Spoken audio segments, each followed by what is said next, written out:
They said she was a murderer.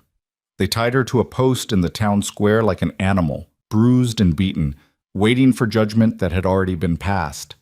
The sheriff stood there with a twisted grin, offering her up like livestock. Choose any woman you want. Most men looked away in disgust or shame, but Jonas Kincaid stood frozen, not because of the woman's supposed crimes, but because his 5-year-old twin daughters were pulling at his coat, their small voices trembling with certainty. Papa, that's her. In that moment, everything he thought he knew about justice shattered. Stay with me until the end of this story, and comment what city you're watching from so I can see how far this tale has traveled. The dust hung thick in the air that afternoon, the kind that coated your throat and made every breath taste like desperation. Jonas Kincaid had come to town for supplies, nothing more. Horse feed, nails, maybe some peppermints for Elsie and Ivy if they behaved themselves at the general store. It was supposed to be an ordinary day, the kind that blurred into all the others on his quiet ranch outside Willow Bend. But the moment he turned his wagon onto Main Street, he knew something had gone terribly wrong. The crowd had gathered in the square like vultures circling carrion. Men, women, even children pressed together in a tight semicircle, their voices rising and falling in waves of judgment and excitement. Jonas felt his stomach tighten. He'd seen crowds like this before, back during the war, before trials that weren't really trials at all, before executions that were more about entertainment than justice. Papa, what's happening? Elsie whispered from beside him, her small hand gripping his sleeve. Ivy, always the braver of the two, stood up in the wagon bed to see better. There's people tied up, Papa. Why are they tied up? Jonas pulled the wagon to a stop at the edge of the square, his jaw clenching. Stay here. Both of you. Don't move. But even as he said it, he knew they wouldn't listen. The girls were too curious, too innocent to understand what cruelty looked like when it dressed itself up as law. He climbed down from the wagon, his boots hitting the packed earth with a dull thud. The crowd parted slightly as he approached, recognizing him, the quiet horse breeder who kept to himself, who'd lost his wife 2 years ago and raised his daughters alone. People respected Jonas Kincaid's silence, mistook his grief for strength. They nodded at him as he passed, as if inviting him to join whatever spectacle was unfolding. And then he saw them, 3 women tied to posts in the center of the square. Their hands were bound behind them, ropes cutting into their wrists. Their dresses were torn and dirty, their hair wild. One woman, elderly and frail, kept her eyes closed as if praying. Another, younger, sobbed openly, her shoulders shaking with each breath. But it was the third woman who caught Jonas's attention, caught everyone's attention, really. She stood perfectly still. Dark hair fell in tangled waves around her face, and even from a distance Jonas could see the bruises, purple and yellow shadows along her jaw, a split lip that had barely begun to heal, dried blood crusted at her temple. But her eyes? Her eyes burned with something that wasn't fear. It was rage. Pure, undiluted fury that seemed to dare the crowd to look away first. She didn't flinch when people shouted at her, didn't cry when someone threw a clod of dirt that struck her shoulder. She just stood there, chin raised, staring down the entire town with a defiance that made Jonas's chest ache with something he couldn't name. Attention! Attention! Sheriff Rogan Hale's voice boomed across the square, and the crowd fell into an eager silence. Jonas felt his hands curl into fists at his sides. Rogan Hale. Of course it was Rogan. The man had been sheriff for 3 years now, ever since he'd returned from the East with a badge and a chip on his shoulder the size of Texas. He was the kind of lawman who saw justice as something malleable, something that could be bent and twisted to serve whoever paid him the most or screamed the loudest. Rogan stood on a makeshift platform near the posts, his thumbs hooked in his belt, a smile playing at the corners of his mouth. He was enjoying this.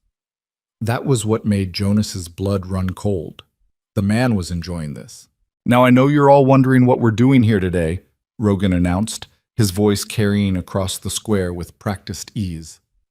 And I'll tell you, these 3 women here, he gestured casually toward the posts as if discussing livestock at auction, have been found guilty of various crimes against the good people of this territory. Found guilty by who? Someone shouted from the crowd. Rogan's smile widened. By me. By the evidence. By common sense and decency. No trial, Jonas thought. No judge, no jury, just Rogan's word against theirs.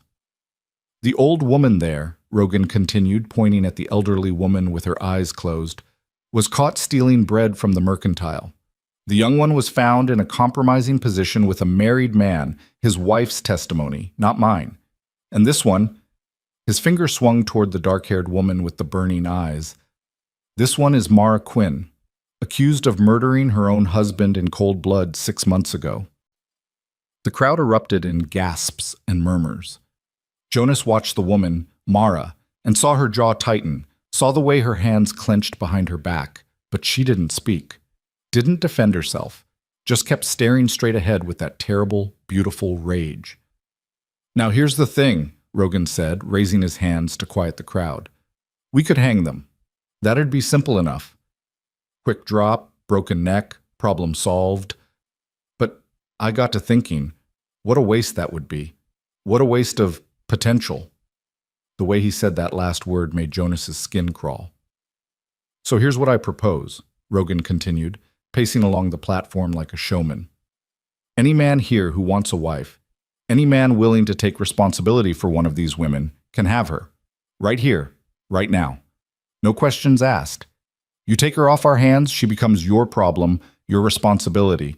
You keep her in line, you make sure she doesn't cause any more trouble. And in return, well, he grinned, you get yourself a wife without having to court her or win her daddy's approval or any of that nonsense. The crowd erupted again, some in laughter, some in shock, some in eager approval. Jonas felt sick. This wasn't justice. This was humiliation.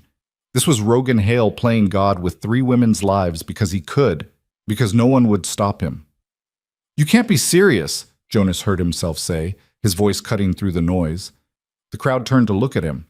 Rogan's eyes found his, and that smile never wavered. Jonas Kincaid, Rogan said warmly, as if greeting an old friend. Didn't expect to see you here. Thought you preferred the company of horses to people. This is wrong, Jonas said, stepping closer to the platform. You can't auction off human beings like they're property. I'm not auctioning them, Rogan replied smoothly.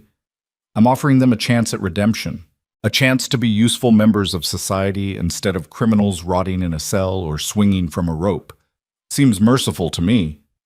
Merciful, Jonas repeated, the word bitter on his tongue. You call this merciful? I call it practical. Rogan's smile finally faded, his eyes hardening. Now, you got a problem with how I run things, Jonas.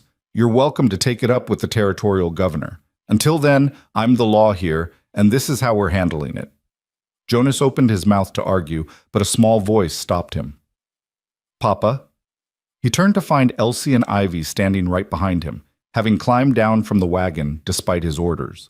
Their golden hair caught the late afternoon sun, making them look like 2 small angels who'd wandered into hell by mistake. Girls, I told you to stay. Papa, look, Ivy whispered, tugging on his coat. Her small finger pointed toward the posts, toward the 3 women. Look at her. Jonas followed his daughter's gaze and realized she was pointing at Mara Quinn, the accused murderer with the bruised face and furious eyes. We have to go home, Jonas said firmly, reaching for their hands. This isn't a place for children. But Elsie grabbed his other coat sleeve, her grip surprisingly strong for such a small child. Papa, wait. Please wait. There was something in her voice, something urgent and frightened and absolutely certain, that made Jonas pause. What is it? He asked quietly, kneeling down to their level. The twins looked at each other, one of those silent conversations that identical siblings seem to have without words. Then Ivy turned back to him, her blue eyes wide and serious. Papa, she whispered. That's her. Jonas frowned. That's who, sweetheart? The snow lady, Elsie breathed, her voice trembling. The lady from the snow. Something cold slithered down Jonas's spine. The snow lady. The girls had mentioned her before, in nightmares and fevered sleep talk, but he'd always assumed it was just a fragment of trauma, a ghost their minds had created to make sense of the night they'd nearly died. It had been 2 winters ago. Jonas had been away at a horse auction, and his wife Sarah had taken the girls into town. A blizzard had blown in without warning, one of those deadly storms that could bury a man in minutes. Sarah had tried to get them home, but the wagon had overturned on the icy road. Sarah had died trying to keep the girls warm, wrapping them in every blanket and coat she had before the cold took her. But somehow, impossibly, the girls had survived. When the search party found them the next morning, they were bundled together under a thick woolen blanket that hadn't belonged to Sarah, singing a song no one recognized. They'd been barely conscious, hypothermic and delirious, but alive. For weeks afterward, they'd talked about a woman in the snow, a lady with dark hair who'd found them, wrapped them up, sang to them until they stopped being cold. The doctors said it was a hallucination brought on by the cold, the mind's way of coping with trauma. Jonas had believed them. He'd had to believe them, because the alternative, that someone had saved his daughters and then vanished into the storm, was too painful to consider. "Girls," he said slowly, his heart hammering in his chest. "What are you saying?" "That's her, Papa," Ivy insisted, pointing again at Mara Quinn. "That's the lady who saved us. That's the lady from the snow." Jonas looked up at the woman tied to the post. She hadn't noticed them yet, was still staring straight ahead with that defiant fury. But now that he looked closer, he could see it, the dark hair the girls had described, the strong features, even the way she stood with her shoulders back despite everything. "Are you sure?" he whispered. Both girls nodded, tears streaming down their faces now. "She sang to us, Papa," Elsie said. "She sang the song about the stars and the river, and she kept us warm, and she told us to hold on, that help was coming, and then she was gone." Jonas's mind raced. If this was true, if this woman really had saved his daughters, then she'd given up her own blanket, her own warmth, to keep two strangers alive.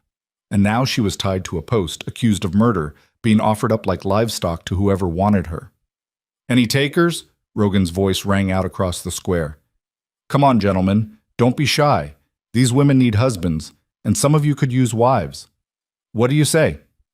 A few men stepped forward toward the crying young woman. Someone else approached the elderly woman, muttering something about needing help with his farm. But no one went near Mara Quinn. No one wanted the accused murderer.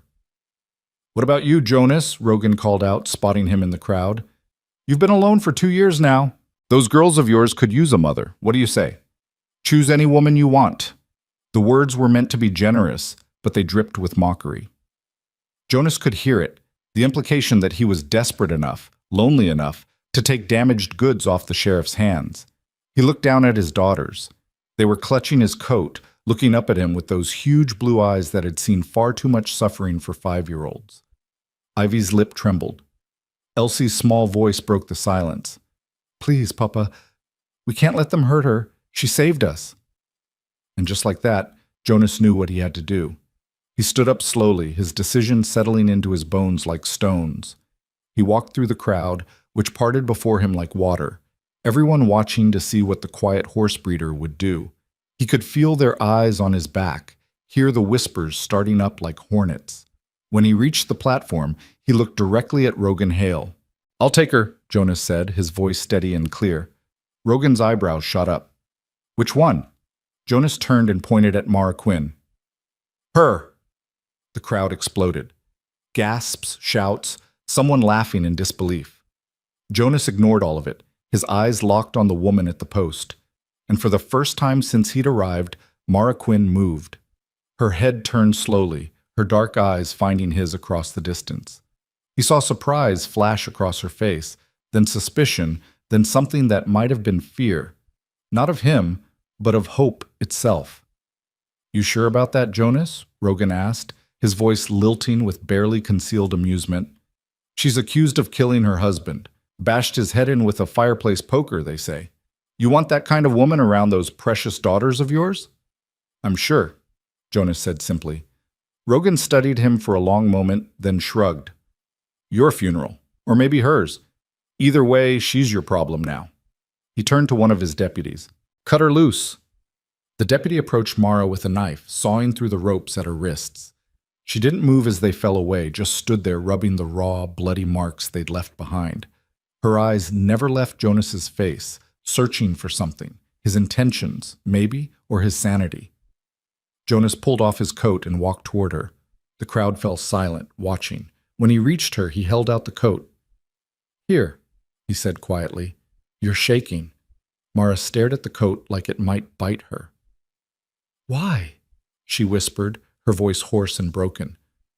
"Why would you—" "My daughters," Jonas said, glancing back at where Elsie and Ivy stood watching, their faces streaked with tears. "They say you saved them once, 2 years ago, in a blizzard. They say you kept them alive." Something flickered in Mara's eyes. Recognition, maybe, or memory.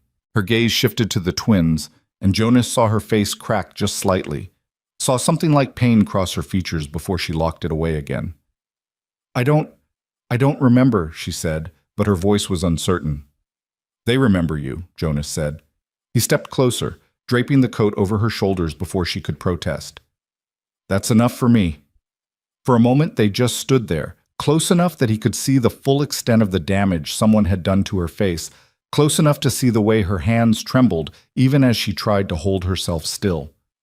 Up close, she looked exhausted, not just physically, but soul-deep tired, like someone who'd been fighting for so long she'd forgotten what peace felt like. "Come on," Jonas said gently. "Let's go home." He turned and started walking back through the crowd, trusting that she would follow. Behind him, he heard Rogan's laughter, heard the whispers and jeers from the townspeople. He heard someone spit on the ground and mutter, "Murderer," but he didn't stop, didn't look back. And then he felt it, a small hand slipping into his, not one of his daughters. Mara's hand, thin and cold and shaking, gripping his like she was drowning, and he was the only solid thing in a churning sea. Jonas closed his fingers around hers and kept walking. When they reached the wagon, Elsie and Ivy scrambled into the back, making room.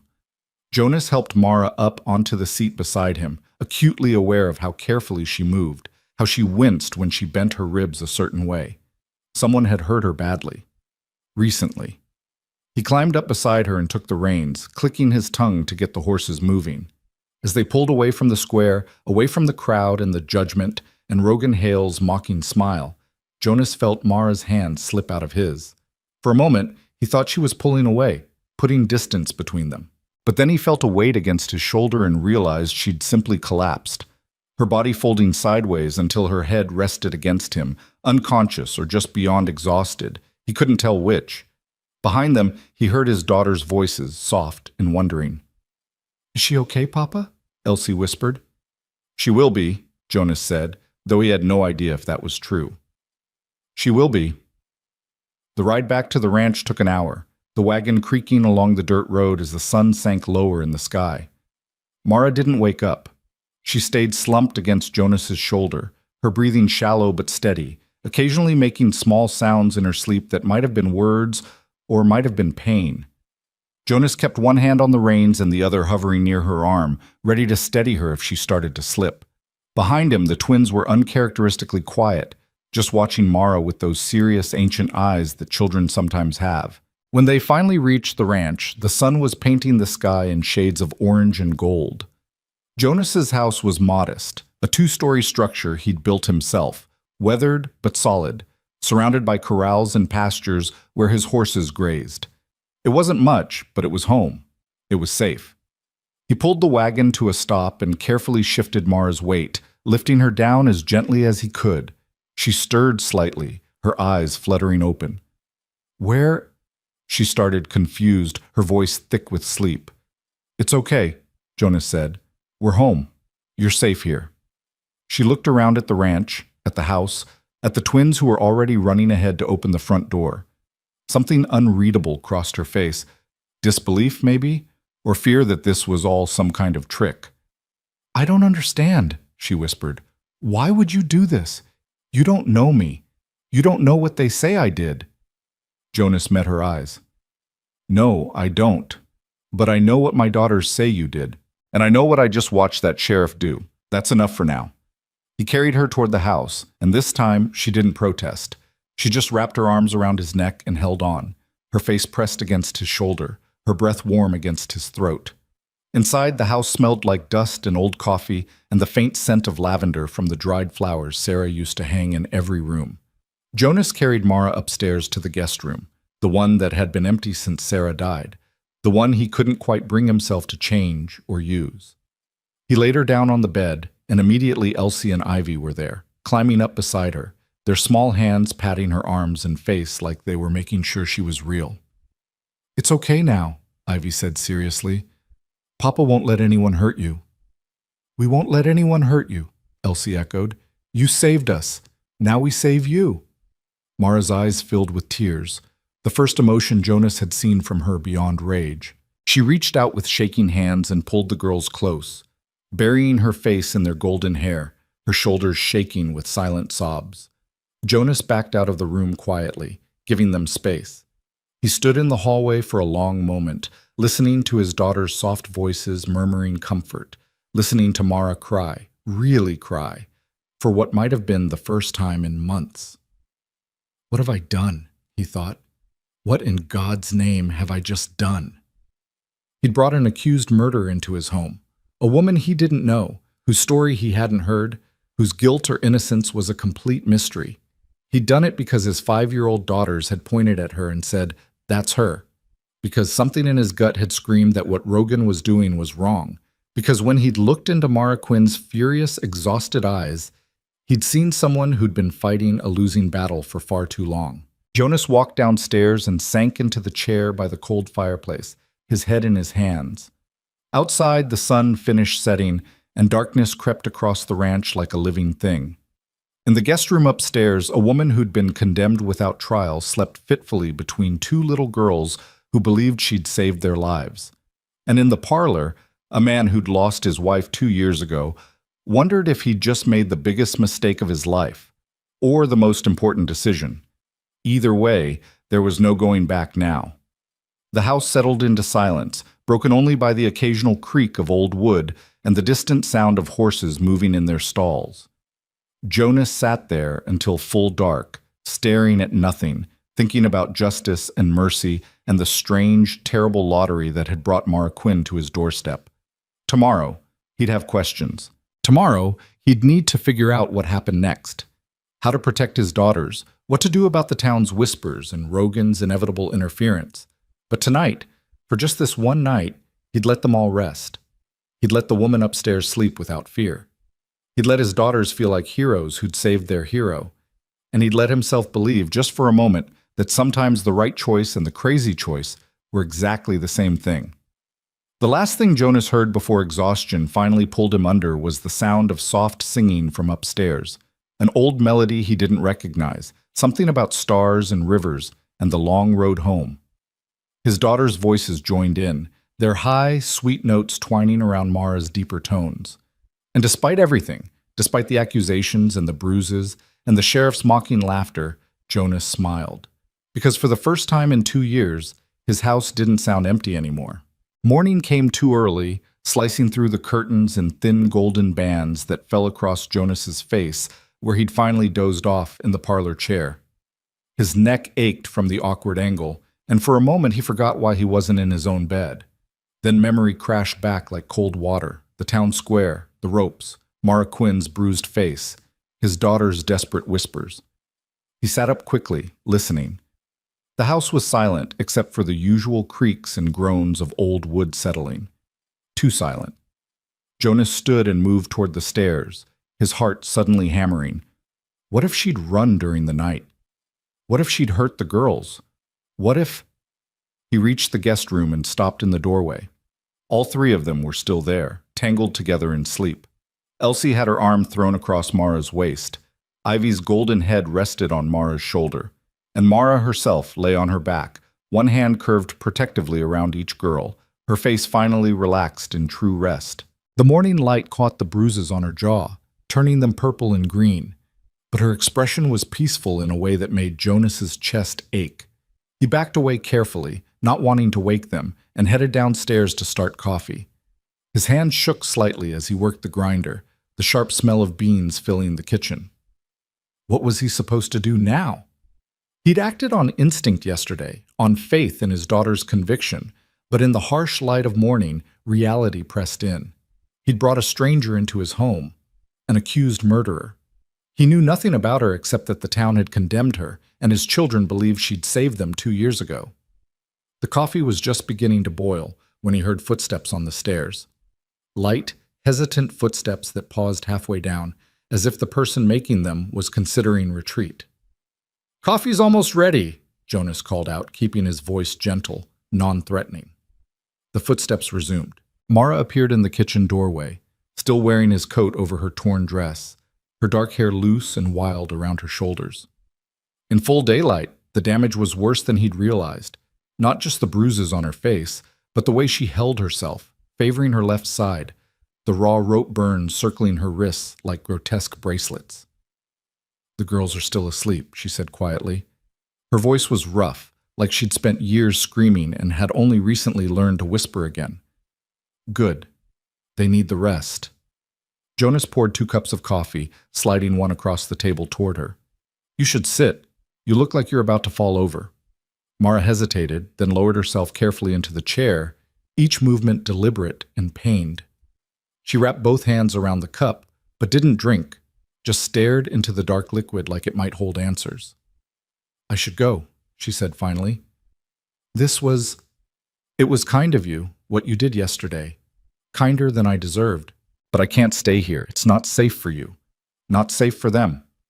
"Safe from what?" Jonas asked, sitting down across from her. She looked up at him, and he saw the exhaustion behind her eyes. Not just physical, but the bone-deep weariness of someone who'd been running for so long they'd forgotten what it felt like to stop. "From me. From what people think I am. From what I might actually be." "Did you kill your husband?" The question hung between them like smoke.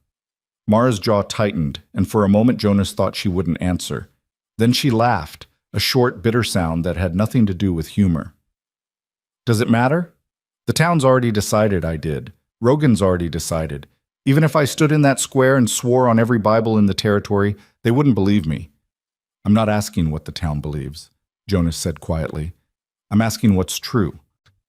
Mara stared at him for a long moment, searching his face for something, judgment, maybe, or the inevitable moment when he'd realize his mistake and throw her out.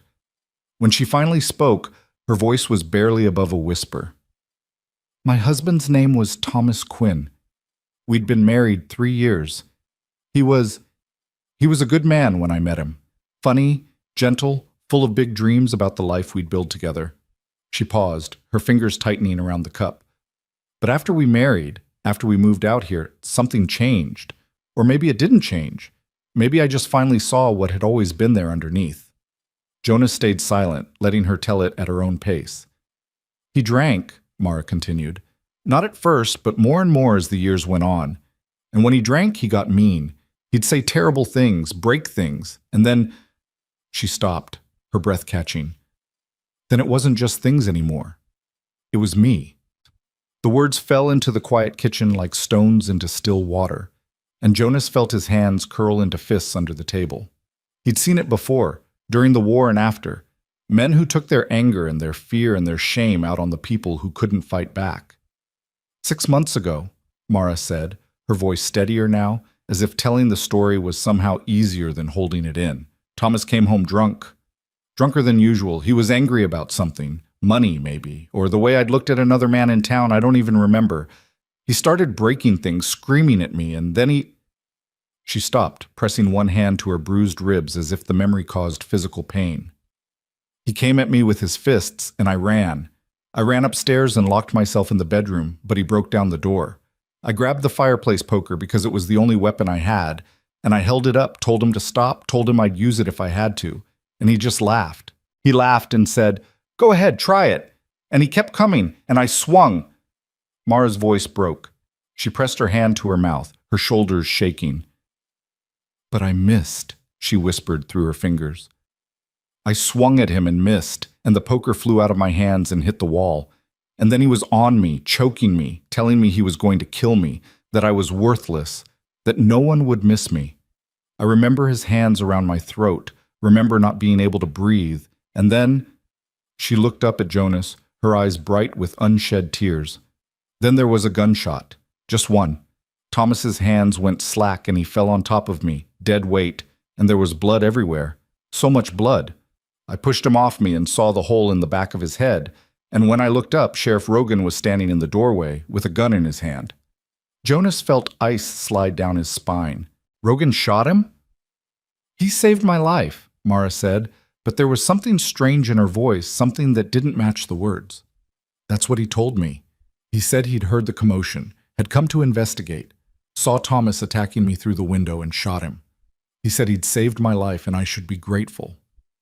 But you're not, Jonas said slowly, understanding beginning to dawn. Mara's laugh was hollow. I was, at first. I thanked him. I cried on his shoulder, and then he said, her voice dropped so low Jonas had to lean forward to hear it. He said, I owed him now. He said saving my life made us connected. He said Thomas was a drunk and a fool who didn't appreciate what he had, but Rogan would. Rogan would take care of me if I'd just be grateful. The implication hung in the air like poison. Jonas felt his stomach turn. I told him no, Mara continued. I told him I was grateful, but I wasn't interested in that kind of arrangement, and he smiled at me. This cold smile that made my skin crawl, and he said, that's unfortunate, just like that. That's unfortunate. She took a shaky breath. 2 days later, he came back with deputies. Said there were witnesses who saw me fight with Thomas earlier that day. Said the angle of the bullet was all wrong for someone shooting from the doorway. Said maybe I'd shot Thomas myself and was trying to blame it on a lawman. He arrested me, put me in a cell, and let the whole town believe I was a murderer. And every time he came to bring me food or water, he'd ask if I'd changed my mind about being grateful. Every single time. Jesus Christ, Jonas breathed. I refused every time, Mara said, and there was steel in her voice now, that same defiant fire he'd seen in the town square. Even when he started beating me, even when he told me I'd hang if I didn't cooperate, I'd rather die than let that man touch me. So he found another way to punish you, Jonas said, understanding fully now.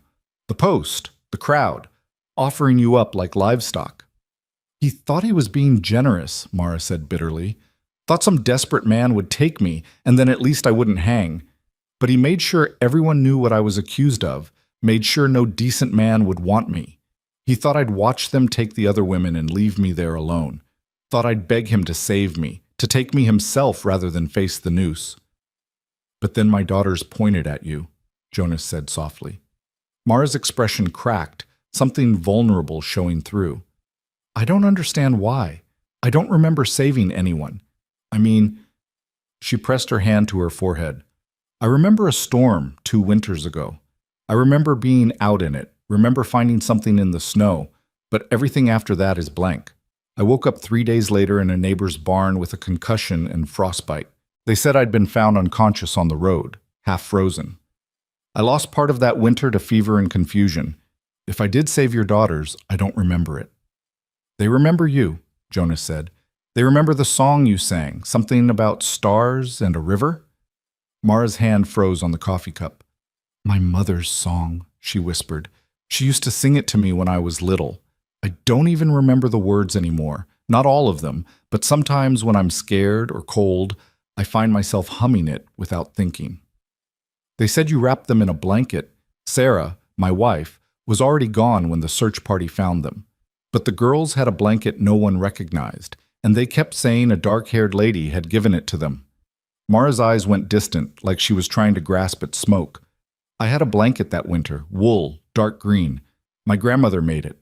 I loved that blanket. She looked at Jonas, confusion and wonder mixing on her face. I don't know what happened to it. After I woke up, I never saw it again. They sat in silence for a moment, the morning sun growing stronger through the windows. Somewhere outside, a rooster crowed. Jonas could hear his horses moving in their stalls, stamping and snorting, ready for breakfast. So what now? Mara asked finally. You know what they think I am. You know Rogan will make your life hell for taking me. You know... Her voice dropped. You know I might be dangerous. I might be exactly what they say I am, and I just don't remember it right.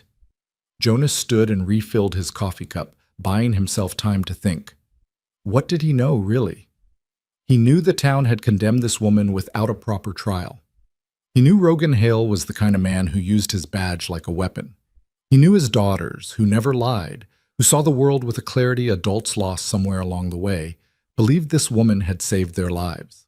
And he knew, looking at Mara Quinn sitting at his kitchen table with rope burns on her wrists and bruises on her face, that she'd been fighting her own private war for months and hadn't broken yet.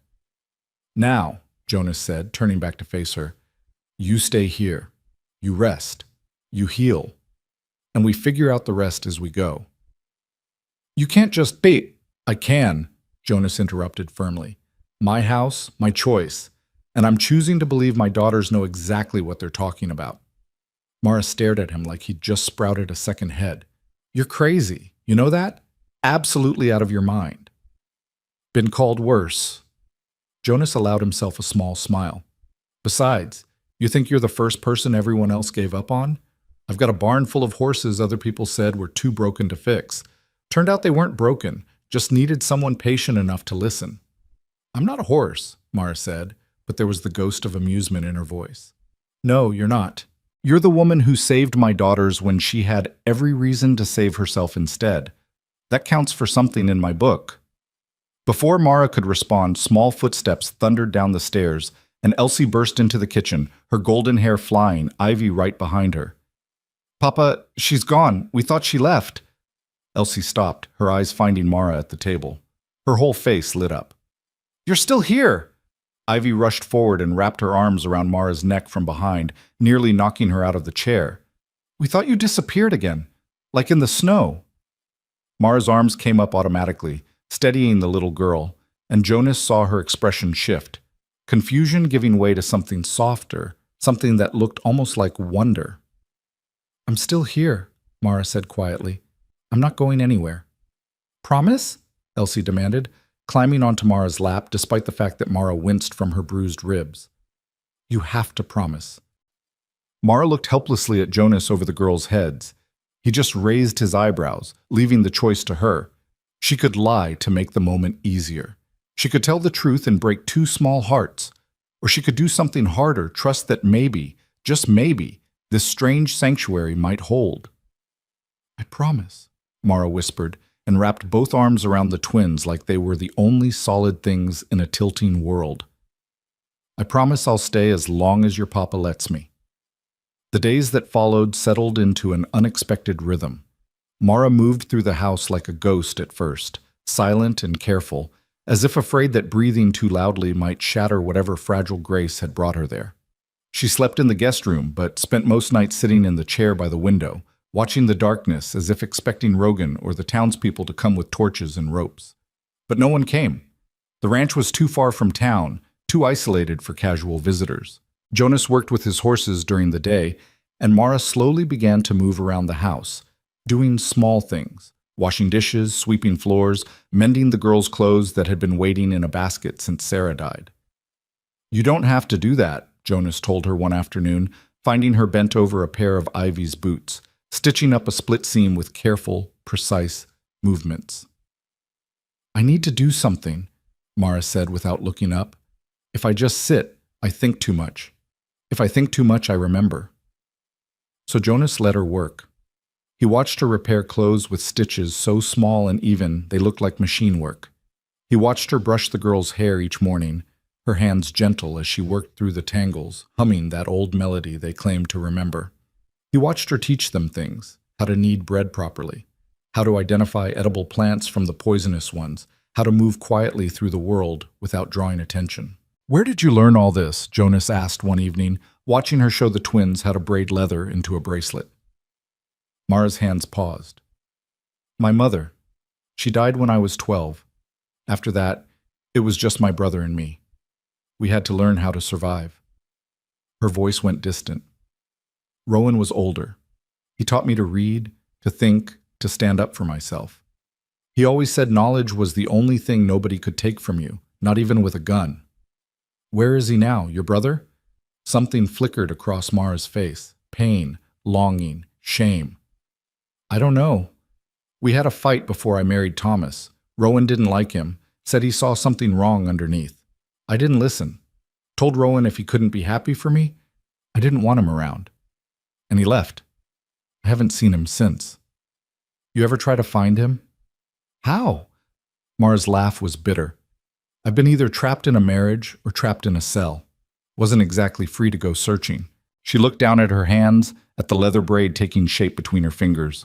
Besides, after what happened to Thomas, after the accusations, maybe it's better Rowan doesn't know where I am. Better he's not connected to this mess. Jonas wanted to argue, but he understood that kind of protective isolation. After Sarah died, he'd pushed away friends, family, anyone who might need something from him that he didn't have to give. Sometimes loneliness felt safer than the alternative. 3 weeks passed. Spring deepened into early summer, and the ranch bloomed with wildflowers and new grass. The horses grew sleek and healthy. The girls laughed more than they had in 2 years, following Mara everywhere, peppering her with questions, demanding stories and songs and lessons. And Mara began to soften. The hardness in her eyes eased slightly. She smiled occasionally, small, uncertain smiles that looked out of practice but genuine. She started eating more, sleeping better.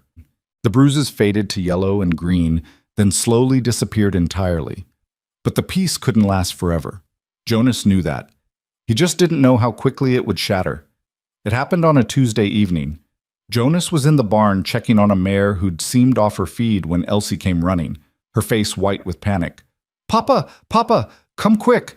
Ivy's sick!" Jonas dropped everything and ran.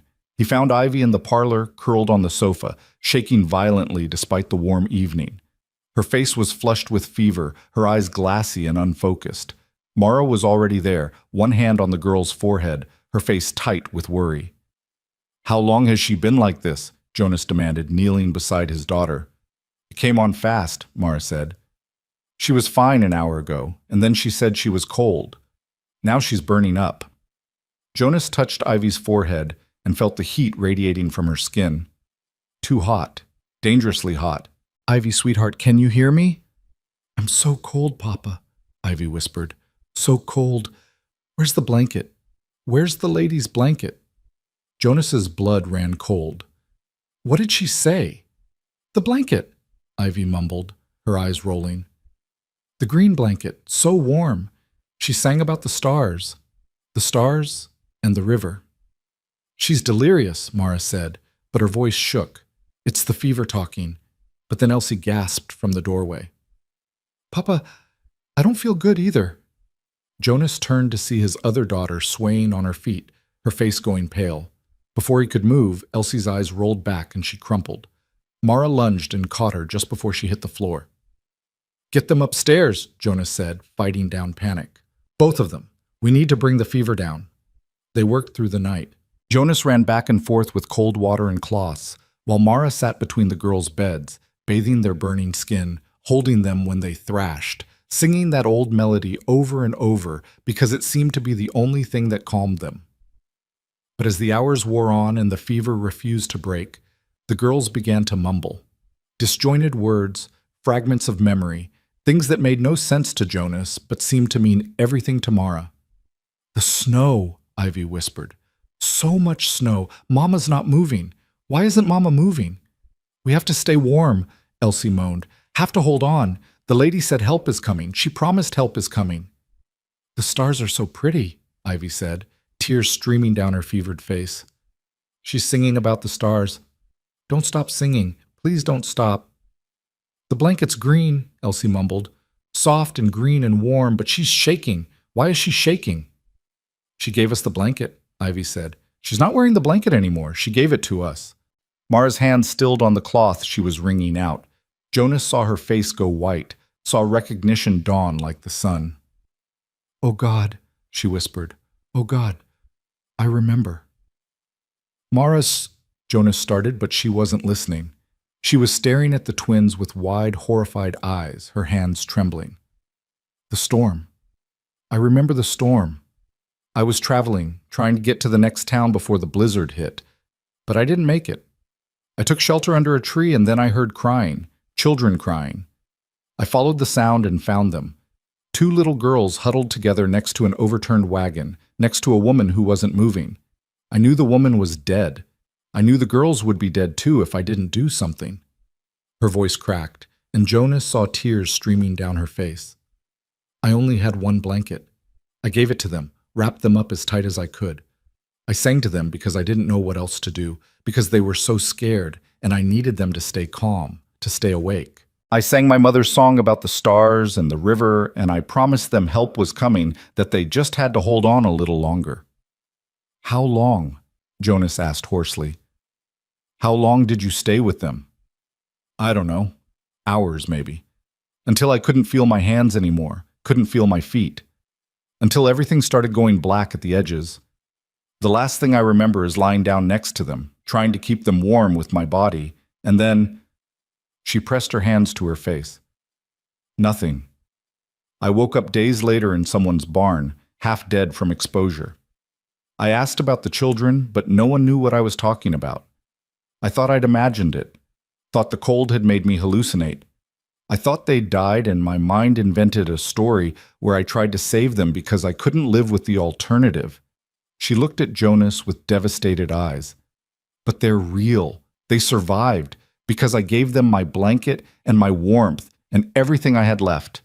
And then I forgot. How could I forget? The head injury? Jonas said quietly, remembering what she'd told him about waking up with a concussion.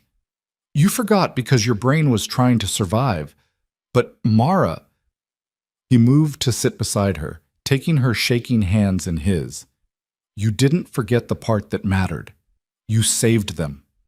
You gave up everything to save two children you'd never met, and you nearly died doing it. That's what matters. She's so cold, Ivy mumbled from the bed. Don't be cold, lady. Take the blanket back. Can't, Elsie whispered. Can't take it back. It's ours now. She gave it to us. Mara made a broken sound and buried her face against Jonas's shoulder. He held her while she sobbed, great gasping cries that seemed to come from somewhere deep and wounded, while his daughters burned with fever and remembered the night a stranger had loved them enough to freeze. Dawn was breaking when the fevers finally peaked and broke. Both girls opened their eyes, clear and focused again, soaked with sweat but alive. Conscious. Safe. Papa? Ivy whispered. What happened?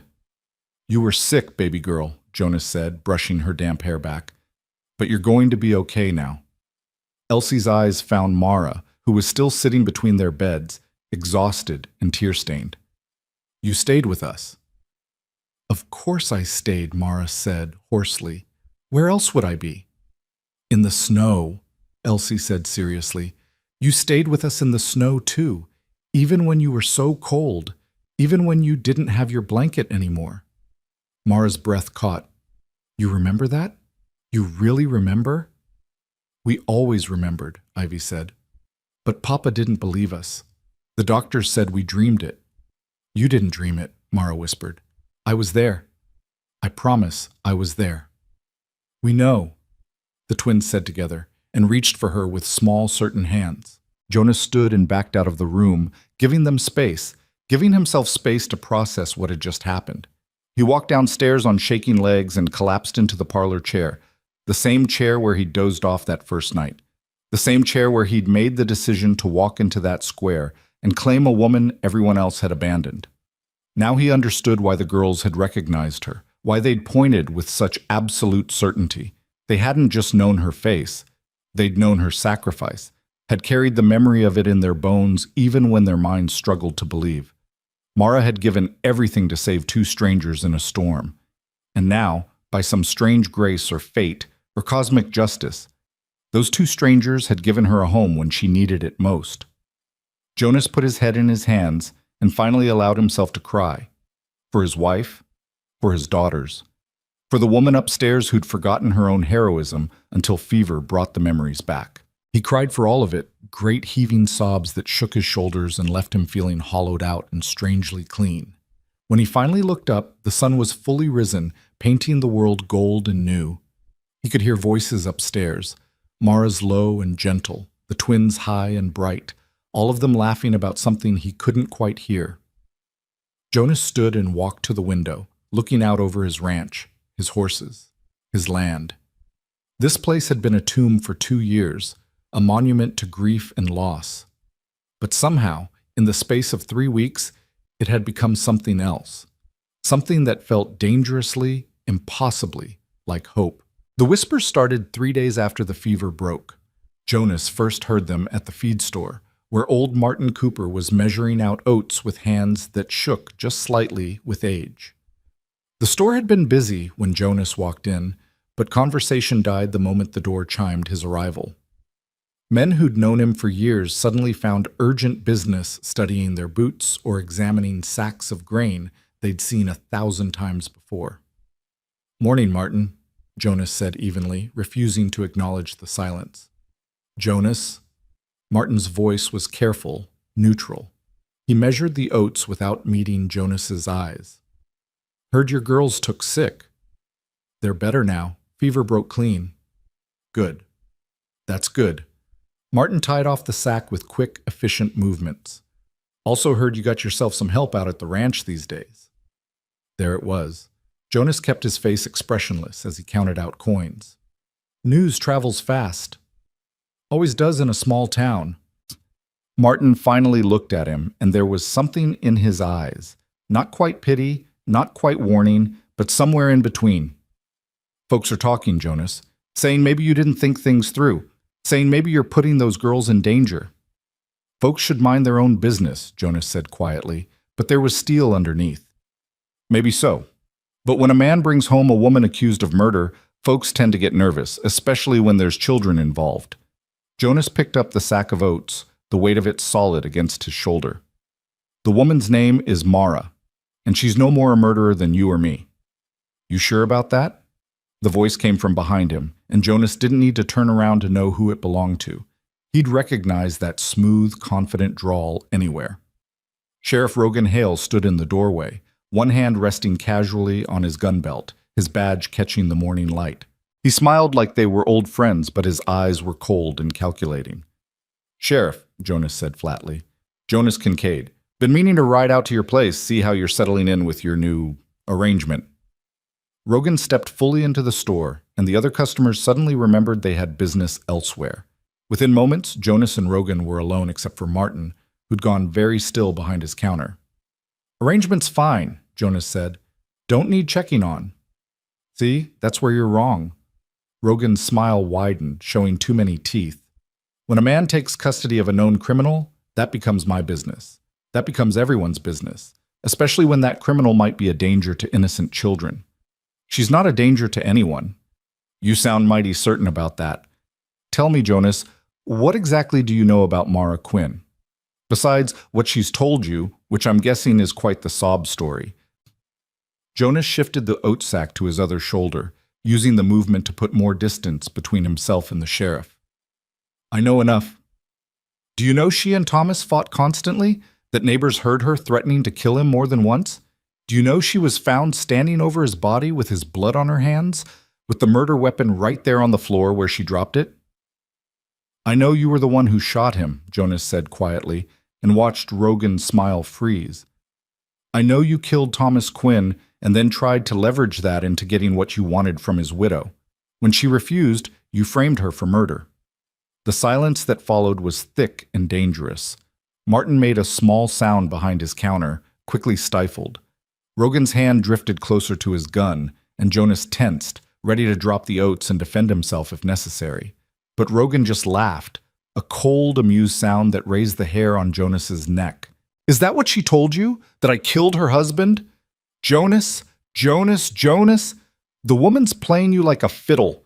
She killed Thomas in a rage, panicked when she realized what she'd done, and has been lying ever since. I saved her life that night, pulled her off the body before she could do any more damage, and this is how she repays me, by spreading vicious lies." "Funny how your story changes depending on who's listening," Jonas observed. Rogan's eyes hardened. "Careful, Jonas. You're walking a dangerous line here, harboring a criminal, making wild accusations against a peace officer. Those are serious matters." "Then arrest me," Jonas met his gaze steadily. "If I'm breaking the law, if she's the dangerous criminal you claim, then do your job. Arrest both of us. Bring us before a judge, let a jury decide." "Oh, I could do that," Rogan said softly. "But here's the thing. I'm a reasonable man. I understand you've been alone a long time. Understand those girls need a mother figure. I'm willing to overlook your poor judgment." willing to let you keep the woman if you just cooperate. Cooperate how?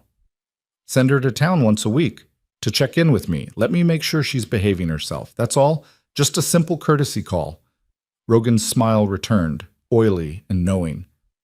I'm sure she won't mind. She used to be quite cooperative before she got all these grand ideas about dignity and respectability. Jonas felt rage surge through him like wildfire, hot and consuming. His hands clenched on the oat sack hard enough to split the fabric. You stay away from her. You stay away from my ranch. You stay away from my family. Your family? Rogan raised his eyebrows mockingly. Jonas, she's not your family. She's a murderer you picked up in the town square like a stray dog. Don't fool yourself into thinking she's something she's not. And don't fool yourself into thinking your badge makes you untouchable, Jonas shot back. You might have this town scared, but I'm not afraid of you. Maybe you should be. Rogan's voice dropped, losing all pretense of friendliness. Because here's what's going to happen. I'm calling a town meeting tomorrow night. We're going to discuss the situation out at the Kincaid Ranch. Let good people voice their concerns about having an accused murderer living among them. And if the town decides that woman is a danger, which they will, then I'll have no choice but to remove her from your custody for the safety of the community, for the safety of those precious little girls. Jonas took a step forward, and Rogan's hand closed around his gun. Don't, the sheriff warned. Don't give me a reason, Jonas. I'd hate to have to explain to those girls why their daddy attacked a peace officer and ended up in a cell. They stood frozen like that for a long moment, tension crackling between them like lightning. Then Jonas forced himself to step back, to unclench his fists, to swallow the rage threatening to choke him. Tomorrow night, Rogan repeated. Town Hall, 7 o'clock. I expect to see you there, Jonas, alone. Leave the woman and the children at home. This is a discussion for adults. He tipped his hat mockingly and sauntered out of the store, leaving Jonas shaking with fury and fear. Jesus, Jonas, Martin breathed from behind the counter. You just made an enemy of the most dangerous man in the territory. I made that enemy the day I cut Mara loose from that post, Jonas said. He threw coins on the counter, not bothering to count them. Thanks for the oats, Martin. He walked out into the bright morning, the weight of the oat sack nothing compared to the weight settling in his chest. A town meeting. Tomorrow night. Rogan was going to turn the entire town against them, was going to use fear and gossip and self-righteous morality to take Mara away. And there wasn't a damn thing Jonas could do to stop it. Or was there? An idea began to form as he loaded the oats into his wagon. It was desperate, probably foolish, but it was the only card he had left to play. If Rogan wanted to put on a show, to let the town condemn Mara based on lies and rumors, then Jonas would have to give them the truth. All of it. In front of everyone. He just had to convince Mara to stand up in front of the people who'd already judged her and tell her story one more time. The ride back to the ranch felt longer than usual. Jonas rehearsed what he'd say, how he'd explain that the fragile peace they'd built was about to be shattered. When he finally pulled up to the house, he found Mara in the garden with the twins, teaching them which plants were weeds and which were herbs worth keeping. The sight of them, Mara's dark head bent close to the girl's golden ones, all three of them laughing at something, made his heart clench. Papa! Elsie spotted him first and came running. Mara's teaching us about mint and sage and rosemary. And thyme, Ivy added, holding up a sprig of the fragrant herb. Smell, Papa! Jonas dutifully sniffed the thyme, made appropriate appreciative sounds, then met Mara's eyes over the girls' heads. She read his expression immediately, her smile fading. Girls, she said quietly, why don't you take those herbs inside and put them in water? We'll hang them to dry later. The twins scampered off, chattering about herbs and gardens and what they'd make for dinner. The moment they disappeared into the house, Mara stood and brushed dirt from her skirt. What happened? She asked simply. Jonas told her everything. The silence in the feed store, the confrontation with Rogan, the town meeting scheduled for tomorrow night. With each word, he watched the light drain from Mara's face, watched her shoulders curve inward as if bracing against a blow. So that's it then, she said when he finished. Her voice was flat, empty. He's going to take me back, going to finish what he started in that square. No. Jonas stepped closer, catching her hands before she could turn away. No, that's not what's going to happen. We're going to that meeting, both of us. We're going to stand in front of that town and tell them the truth about what Rogan did, about who you really are. We're going to make them listen." Mara laughed, and it was the most broken sound Jonas had ever heard. "You think they'll believe me? They didn't believe me when I tried to tell them 6 months ago. They won't believe me now. They'll believe the twins. They'll believe what happened in that storm." Jonas squeezed her hands. "Mara, you saved my daughter's lives. Everyone in that town knows Elsie and Ivy, knows they don't lie. When they tell the story of what you did for them—" "It won't matter," Mara interrupted, "because Rogan will say I'm using them, manipulating them. He'll say I've convinced you and the girls that I'm some kind of hero when really I'm just a murderer who got lucky." She pulled her hands free, wrapping her arms around herself. "I should just go, tonight, before the meeting. I'll disappear, and then you and the girls will be safe. Rogan will have no reason to come after you." "And where will you go?" Jonas demanded. "You have no money, no horse, nowhere to run. How long do you think you'd last out there alone? A day? 2? "Longer than I'll last in Rogan's custody," Mara shot back. "At least out there I'd die free."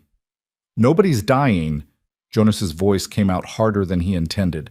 "I didn't cut you down from that post just to watch you give up now. I didn't bring you into my home, let you become part of my daughter's lives, just to have you run the moment things get hard. This isn't just hard, Jonas. This is impossible. You're asking me to stand up in front of everyone who already hates me and bare my soul, knowing they've already decided what they think. Do you have any idea what that feels like? To know that no matter what you say, no matter what truth you tell, they'll never believe you?"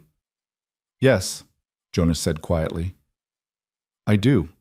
I felt it every day after Sarah died when people looked at me with pity and whispered about how I couldn't take care of my own daughters, couldn't keep my wife alive, couldn't do anything right. I know what it's like to be judged before you open your mouth, but I also know that sometimes, just sometimes, the truth is strong enough to change minds, especially when it comes from people they can't ignore." "The girls," Mara breathed, understanding dawning. "You want Elsie and Ivy to testify. Only if you agree. Only if you think you can stand up there with us and fight." Jonas stepped closer again, close enough to see the fear and hope warring in her eyes. "I'm not going to lie to you, Mara. Tomorrow night is going to be brutal. Rogan's going to say terrible things. The town's going to say terrible things. It's going to hurt, and it's going to be hard. And there's a chance we'll lose anyway. But at least we'll lose fighting. At least we'll lose together." Mara stared at him for a long moment, her dark eyes searching his face. "Why?" she whispered. "Why are you doing this? Why do you care so much?" Jonas thought about that night 3 weeks ago, about watching a woman with bruised cheeks and fire in her eyes refuse to be broken. He thought about his daughter's absolute certainty, about the way Mara had sat between their beds during the fever, singing until her voice gave out. He thought about finding her in his kitchen that first morning, looking like she expected to be thrown out any moment, and the way she'd slowly, carefully let herself believe she might deserve a second chance. "Because you're family now," he said simply, "and we don't abandon family. Not ever." Mara's eyes filled with tears. She pressed one hand to her mouth, her shoulders shaking, and Jonas pulled her into his arms and let her cry. He held her while she broke apart, while all the fear and rage and exhausted hope she'd been holding together finally spilled over. He held her and promised silently that whatever happened tomorrow night, whatever Rogan tried to do, Jonas Kincaid would not let this woman fall. Not again. Not ever again. That night, they prepared. Jonas explained to the girls what would happen at the meeting, asked if they felt brave enough to tell their story. Both twins nodded solemnly, their small faces fierce with determination. "We'll tell everyone what Mara did," Elsie promised. "We'll make them understand." "She's a hero," Ivy added firmly. "Heroes don't murder people." Jonas could only hope the town would see it that way. The next evening arrived too quickly. Jonas dressed in his best clothes, the suit he'd worn to Sarah's funeral, dark and somber and respectable. Mara wore the only decent dress she owned, a simple gray thing that made her look like a ghost, all pale skin and dark eyes.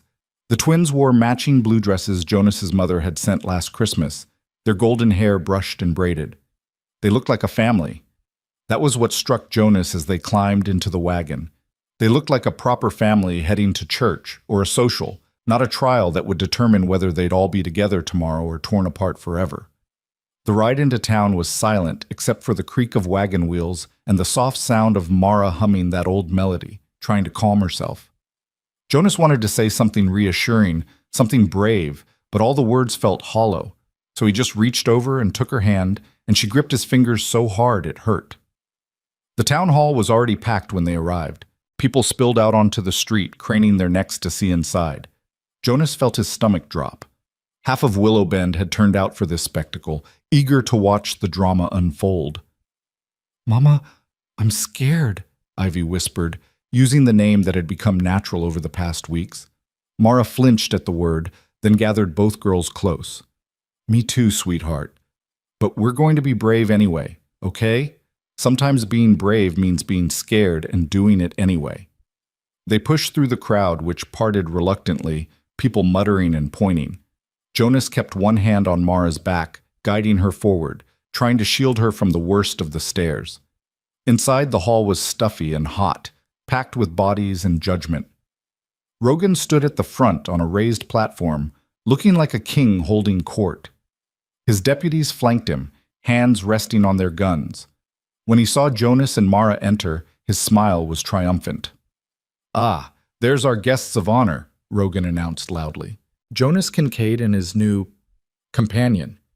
Please, come to the front. Don't be shy." Jonas led his family down the center aisle, feeling every eye on them. He heard whispers, murder, shame, those poor children. Mara walked with her head high, but he could feel her trembling against his side. They reached the front, and Rogan gestured magnanimously to a bench. "Please sit. Get comfortable. This might take a while." Jonas remained standing. "Let's get this over with, Rogan. Say what you came to say." "Very well." Rogan turned to address the crowd. "Folks, thank you for coming tonight. We're here to discuss a matter of public safety. As you all know, Jonas Kincaid recently claimed Mara Quinn from custody. Mrs. Quinn stands accused of murdering her husband, Thomas, in cold blood. Now, Jonas insists she's innocent, that she poses no threat to his children or anyone else. But I think we all deserve to hear the facts before we allow a known killer to live freely in our community." "She's not a killer," Elsie shouted suddenly, her small voice cutting through the murmurs. "She's good. She saved us." Rogan's smile didn't waver. "I'm sure she seems very nice, sweetheart. Bad people often do. That's how they trick good folks like your daddy." "She's not tricking anyone," Jonas said sharply. "And she deserves a chance to tell her side of the story. That's what this meeting is supposed to be about. Isn't it? Hearing both sides?" "By all means." Rogan swept his hand in invitation. "Mrs. Quinn, please, tell these good people your version of events. Explain how you came to be standing over your husband's body with murder in your eyes." Mara stood slowly. Jonas saw her hands shaking, saw her take a deep breath to steady herself. When she spoke, her voice was quiet but clear, carrying to every corner of the hall. She told them everything. The marriage that had turned violent, Thomas's drinking and rage, the night he came home intent on killing her.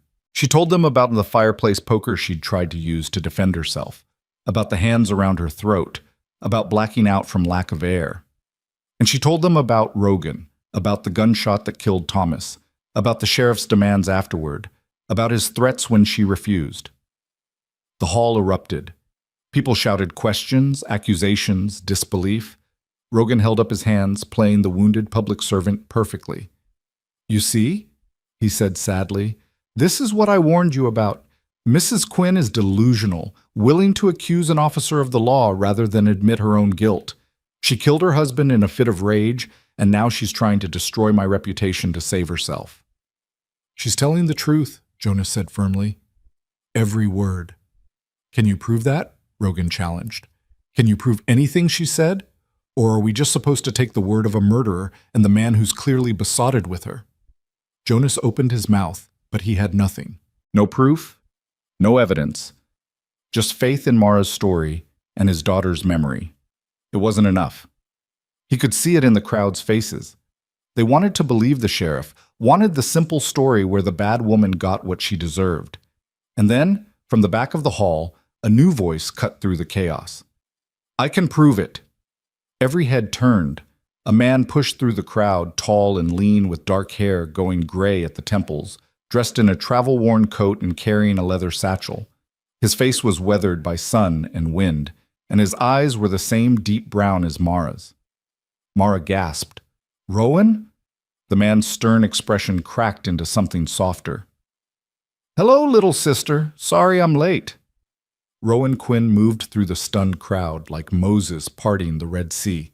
Jonas watched Mara's face cycle through shock, disbelief, and finally joy as her brother reached the front of the hall.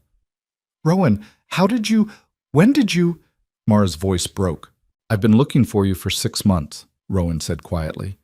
"Ever since I heard about Thomas. I knew you didn't kill him, knew something was wrong. So I started digging." He turned to face the crowd, his voice strengthening. "My name is Rowan Quinn. I'm a journalist for the Denver Chronicle, and for the past 6 months I've been investigating the death of Thomas Quinn and the corruption in Willow Bend Sheriff's Office." Rogan's face had gone pale.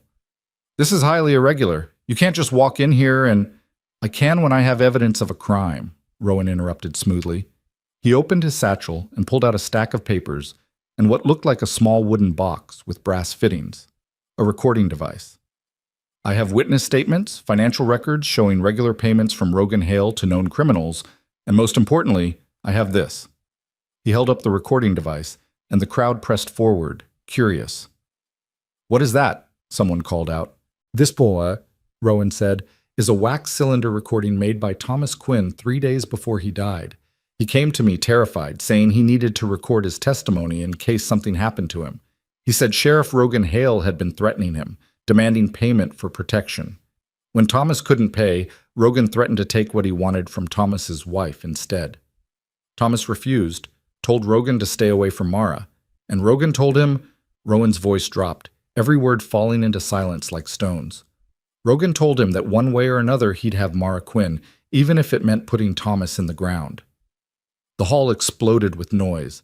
Rogan lunged forward, reaching for the device, but Jonas stepped in his way. "Don't," Jonas warned. "That's fake," Rogan snarled. "It's a trick, a fabrication." "Then you won't mind if we play it," Rowan said calmly. He turned a crank on the device, adjusting something, and then Thomas Quinn's voice filled the hall, scratchy and distant, but unmistakable. "My name is Thomas Quinn, and I'm recording this on March 10th, 1878. If you're hearing this, something's happened to me, and you need to know the truth. Sheriff Rogan Hale killed me. He's been harassing my wife for months, making advances, demanding she leave me. I've refused to let him near her, and he's threatened to kill me unless I cooperate. Tonight he came to my house drunk, said he was tired of waiting, said one way or another he'd have Mara. I told him to get out, and he pulled his gun. If I'm dead, it's because Rogan Hale murdered me.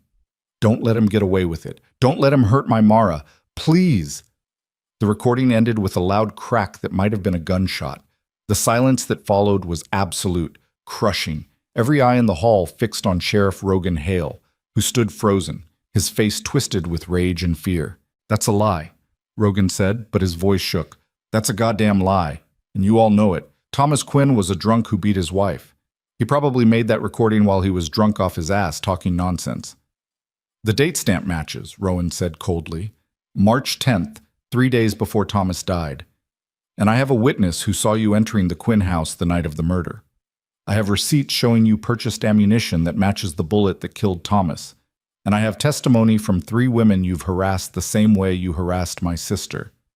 He stepped closer to Rogan, his voice dropping to something dangerous. "You're done. You're finished. And if there's any justice in this world, you'll hang for what you've done." Rogan's hand flew to his gun, but before he could draw it, his own deputies grabbed his arms, wrenching the weapon away. The hall erupted in chaos, people shouting, demanding answers, pressing forward. Jonas quickly pulled Mara and the girls back, shielding them from the crowd. "Order!" One of the deputies, a young man Jonas recognized as Ben Holloway, fired his gun into the ceiling. "Everyone calm down! Sheriff Hale, you're under arrest for murder and corruption. You have the right to—" "This is insane!" Rogan thrashed against the men holding him, his composure finally shattering. "You can't do this. I'm the law here. I'm the only thing standing between this town and chaos." "You are the chaos," Ben said quietly. "And you're done." They dragged Rogan out of the hall, still screaming about justice and betrayal and lies. The crowd watched in stunned silence, then slowly began to disperse, whispering and exclaiming and trying to process what had just happened. Jonas felt Mara collapse against him, her legs giving out. He caught her, held her up, and felt her whole body shaking with sobs. Not grief this time, but relief so profound it was almost painful. "It's over," she kept whispering. "It's over. It's finally over." Rowan approached them, his stern expression softening as he took in his sister's tears. "Mara, I'm so sorry I wasn't there sooner. I should have—" "You came," Mara said, pulling away from Jonas to throw her arms around her brother. "You came when it mattered. You saved me." "No," Rowan said, looking at Jonas over Mara's head. "He saved you. I just brought the proof." Jonas met the other man's eyes and saw understanding there, respect, and something like gratitude. They'd both fought for the same woman, in different ways. They'd both refused to let her fall. People began approaching then, cautiously at first, then in a flood. Men Jonas had known for years, women who'd brought food after Sarah died, neighbors and acquaintances all looking ashamed and sorry and eager to make amends. "Mrs. Quinn, I'm so sorry. We should have listened. If there's anything we can do." Mara handled it with grace. Jonas didn't know she possessed, accepting their apologies with quiet dignity, asking nothing in return. But he could see the exhaustion in her eyes, the way she leaned on him more and more as the evening wore on. Finally, Jonas said, "We need to go home now. Thank you all for listening, for believing." He guided Mara toward the door, the twins following close behind. They'd almost made it out when old Martin Cooper stopped them, his weathered face apologetic. "Jonas, Mrs. Quinn, I just wanted to say I knew Rogan was no good. I should have said something sooner, should have stood up. I'm sorry." "You're saying something now," Jonas said simply. "That's what matters." Outside, the night air was cool and clean, washing away the stuffiness of the hall. Jonas helped Mara into the wagon, then lifted the girls up. They were both fighting sleep, adrenaline finally giving way to exhaustion. Rowan appeared beside the wagon. "I'm staying at the boarding house for a few days. Tomorrow, we should talk. About everything. About what comes next." "Come to the ranch for supper," Jonas offered. 6 o'clock. We'll talk then." Rowan nodded and squeezed his sister's hand one more time before disappearing into the darkness. The ride home was quiet. The twins fell asleep almost immediately, curled together in the wagon bed. Mara sat beside Jonas, staring up at the stars, tears still sliding silently down her face. "You're free," Jonas said softly. "Truly free. No more accusations, no more threats. Rogan can't hurt you anymore." "I know," Mara whispered. "I just can't quite believe it yet. It feels like I'm going to wake up and find out it was all a dream, that I'm still tied to that post waiting for the noose." Jonas reached over and took her hand, grounding her. "It's real, all of it. The freedom, the safety, the home. It's all real." Mara turned to look at him, her eyes luminous in the moonlight. "Why did you do it? Really? Why did you fight so hard for someone you barely knew?" Jonas thought about that for a moment, about all the reasons he could give. Because his daughters had recognized her, because she'd saved them in a storm, because Rogan's cruelty had offended every fiber of his being. All of those things were true. But underneath it all was something simpler, something he was only beginning to understand himself. "Because when I looked at you in that square," he said slowly, "tied up and beaten, but still standing with your head high, still refusing to break, I saw someone worth fighting for. Someone who deserved better than what this town had decided she deserved. And I thought, maybe if I could help you, maybe if I could give you a chance to prove them all wrong, then maybe there was still some justice left in this world after all." Mara's breath caught. She squeezed his hand tightly, and they rode the rest of the way home in companionable silence, both of them watching the stars wheel overhead, both of them finally able to breathe. When they reached the ranch, Jonas carried both sleeping girls inside while Mara followed on unsteady legs. The house felt different somehow, lighter, as if the truth spoken in that crowded hall had lifted something heavy from the rafters and walls. Jonas tucked Elsie into bed first, brushing golden hair from her forehead, then did the same for Ivy.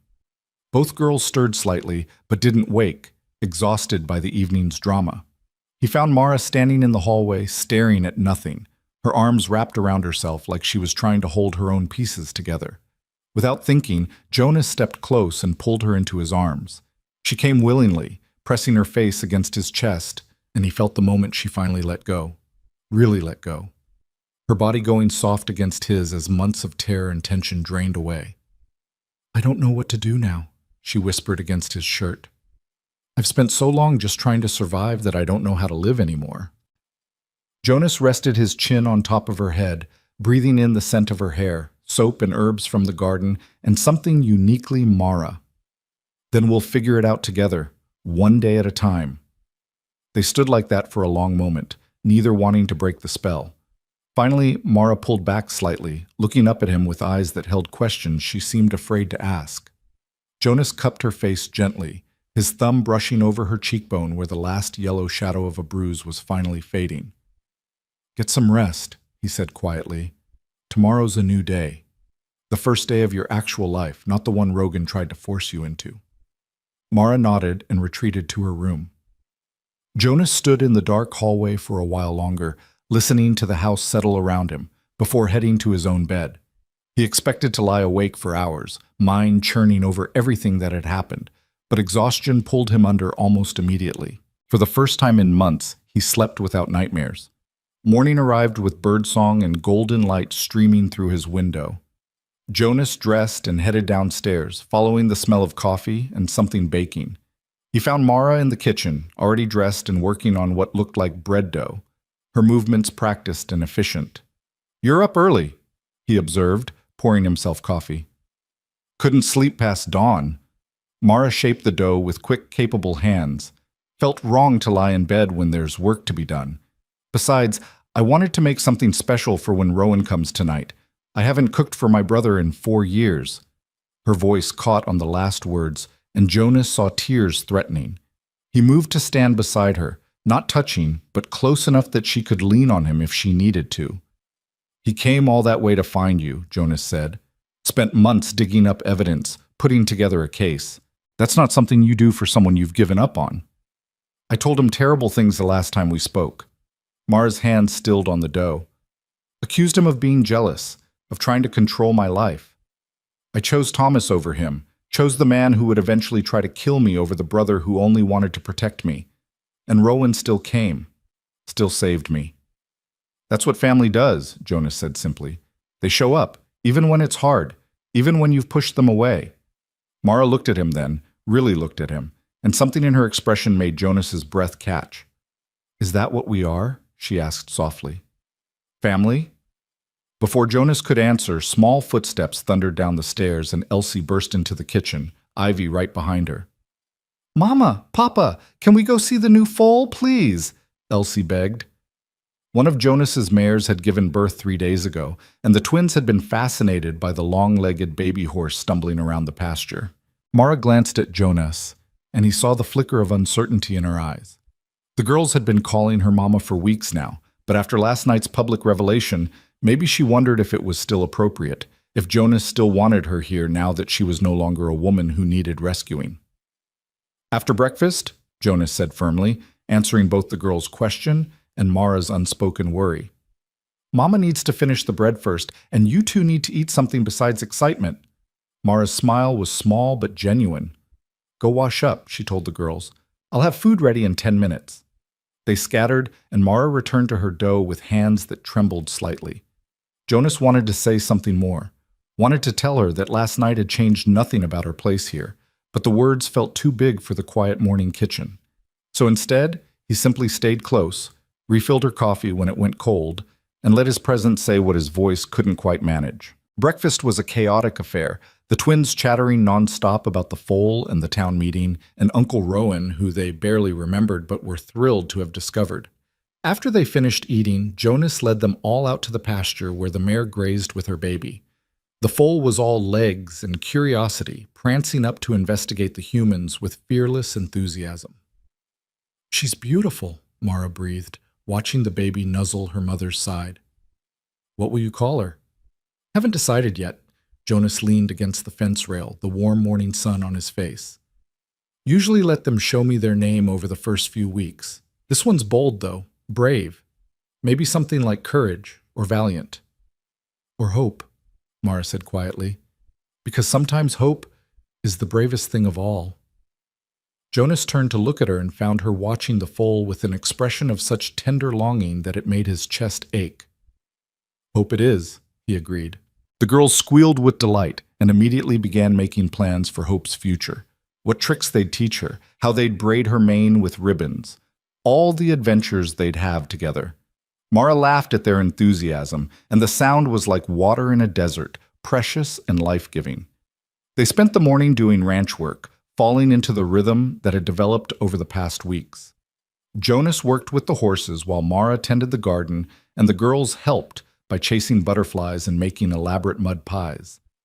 It felt ordinary in the best possible way, not the enforced normalcy of people pretending everything was fine, but the genuine peace of people who'd fought through hell and earned their quiet moments. Around midday, a wagon appeared on the road to the ranch. Jonas tensed instinctively, hand moving toward the rifle he now kept closer than he used to, but Mara touched his arm gently. "It's just townspeople," she said. "Look, they're bringing things." She was right. As the wagon drew closer, Jonas could see it was Martin Cooper from the feed store, and his wagon bed was full of supplies. Sacks of flour and sugar, bolts of fabric, jars of preserves. Behind him came 2 more wagons, then 3 more. A whole caravan of Willow Bend residents bearing gifts like wise men following a star. "What in the world?" Jonas muttered. Martin pulled to a stop in front of the house, looking sheepish. "Hope you don't mind us dropping by unannounced. The ladies organized it, said they wanted to do something to help, to apologize proper-like for how Mrs. Quinn was treated." More people climbed down from wagons, the baker's wife carrying a still-warm pie, the seamstress with packages wrapped in brown paper, families Jonas had known for years, all looking guilty and eager to make amends. Mrs. Quinn, the baker's wife, Helen, Jonas remembered her name was Helen, stepped forward hesitantly. "We brought you some things. For the house. And I made my apple pie, the one everyone says is the best in 3 counties. It's not much, but we wanted you to know how sorry we are. How wrong we were about you." Mara looked overwhelmed, backing up slightly until she was pressed against Jonas's side. He put a hand on her shoulder, steadying her. "You don't have to accept any of this if you don't want to," he murmured in her ear. "You don't owe these people anything." But Mara shook her head slowly. "No, She stepped forward, her voice gaining strength. "Thank you, all of you. This is very kind. More than I expected or probably deserve." "Nonsense," Helen said firmly. "You deserve the truth from the start. We should have listened, should have questioned, should have been better." She glanced at the other women, who nodded in agreement. "We'd like to help make up for that, if you'll let us. Maybe come by once a week, help with chores or mending, or just keep you company. Let you know you're welcome here, that you're one of us now." Jonas felt Mara's shoulder tremble under his hand. "I'd like that," she said softly. "I'd like that very much."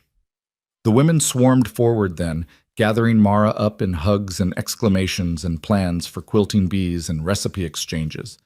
The men unloaded supplies and spoke quietly with Jonas about horses and weather and carefully avoided mentioning anything about sheriffs or trials or accusations.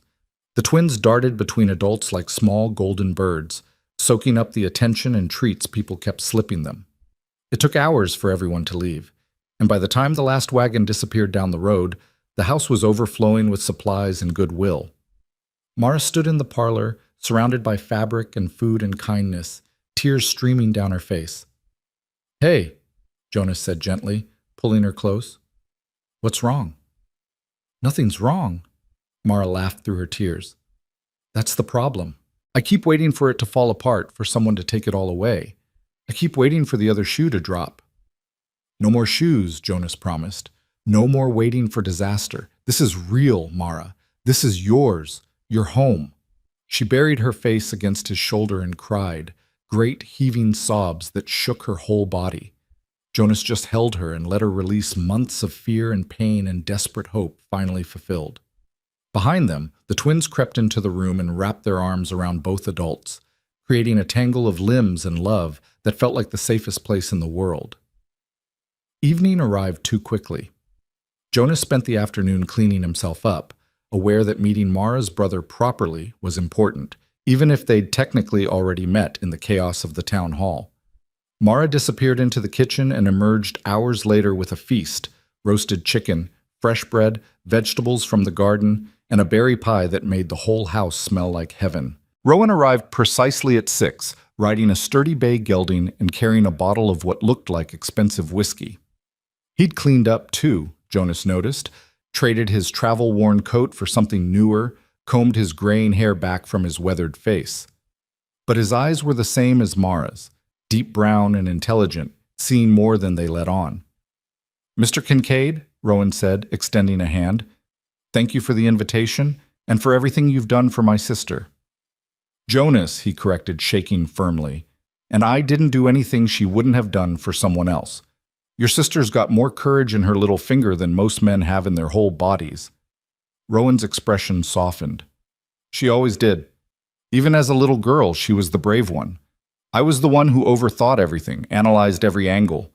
Mara just jumped in feet first and trusted she'd figure it out." "Some things don't change," Mara said dryly, appearing in the doorway. She'd changed into one of the new dresses the town's women had brought, soft blue cotton that made her eyes look darker, deeper. Her hair was loose around her shoulders for once, no longer scraped back in a severe bun.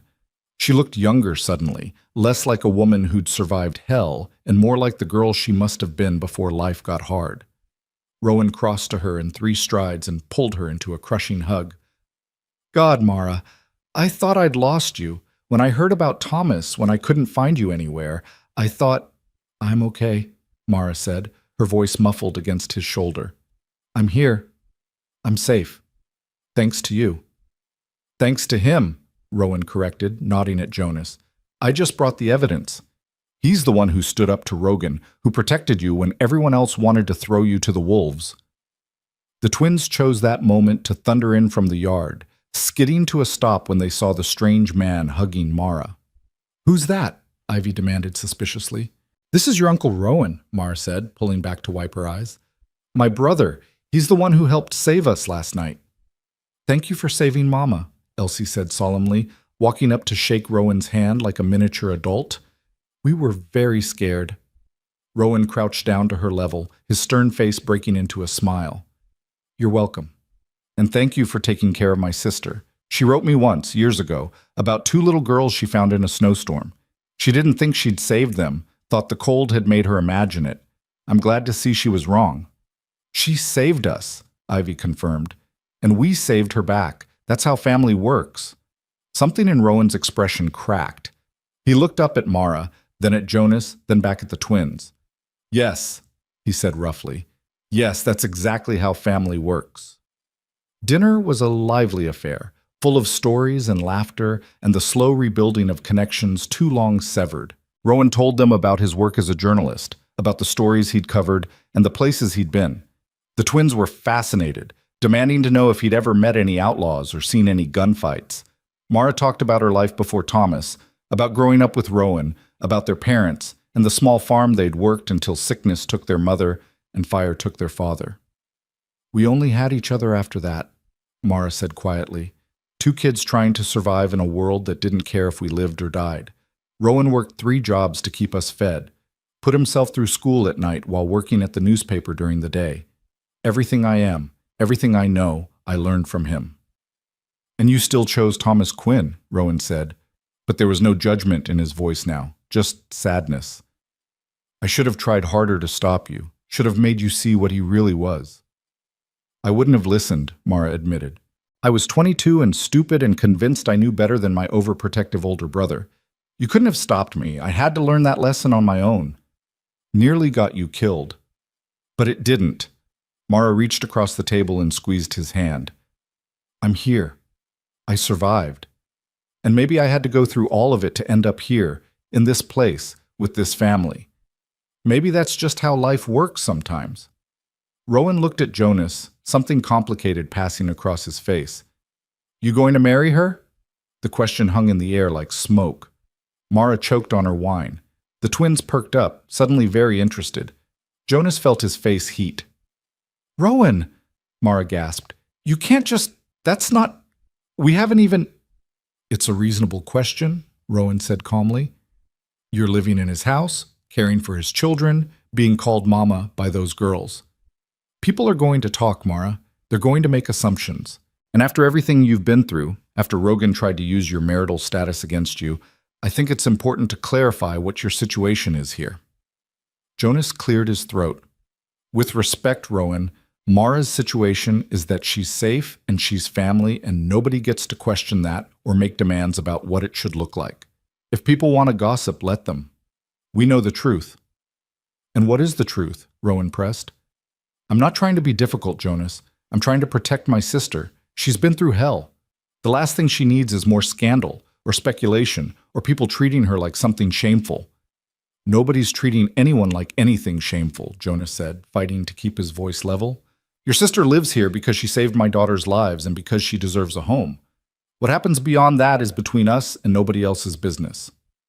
Mara stood abruptly, her chair scraping against the floor. "I need some air." She walked out before anyone could stop her. Rowan sighed and scrubbed a hand over his face.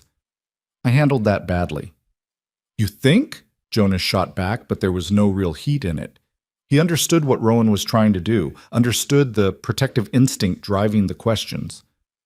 "Look, I get that you're worried about her, but Mara doesn't need you or me or anyone else deciding what her life should look like. She spent too long having other people make those choices for her." "Fair enough." Rowan stood. "I should apologize, make sure she knows I wasn't trying to push her into anything, just looking out for her," Jonas finished. "I know. But maybe let me talk to her first? As a neutral party?" Rowan hesitated, then nodded. "The girls and I will clean up dinner. You go find my sister and tell her I'm an idiot." Jonas found Mara in the barn, sitting on a hay bale in the growing darkness, watching Hope and her mother through the stall bars.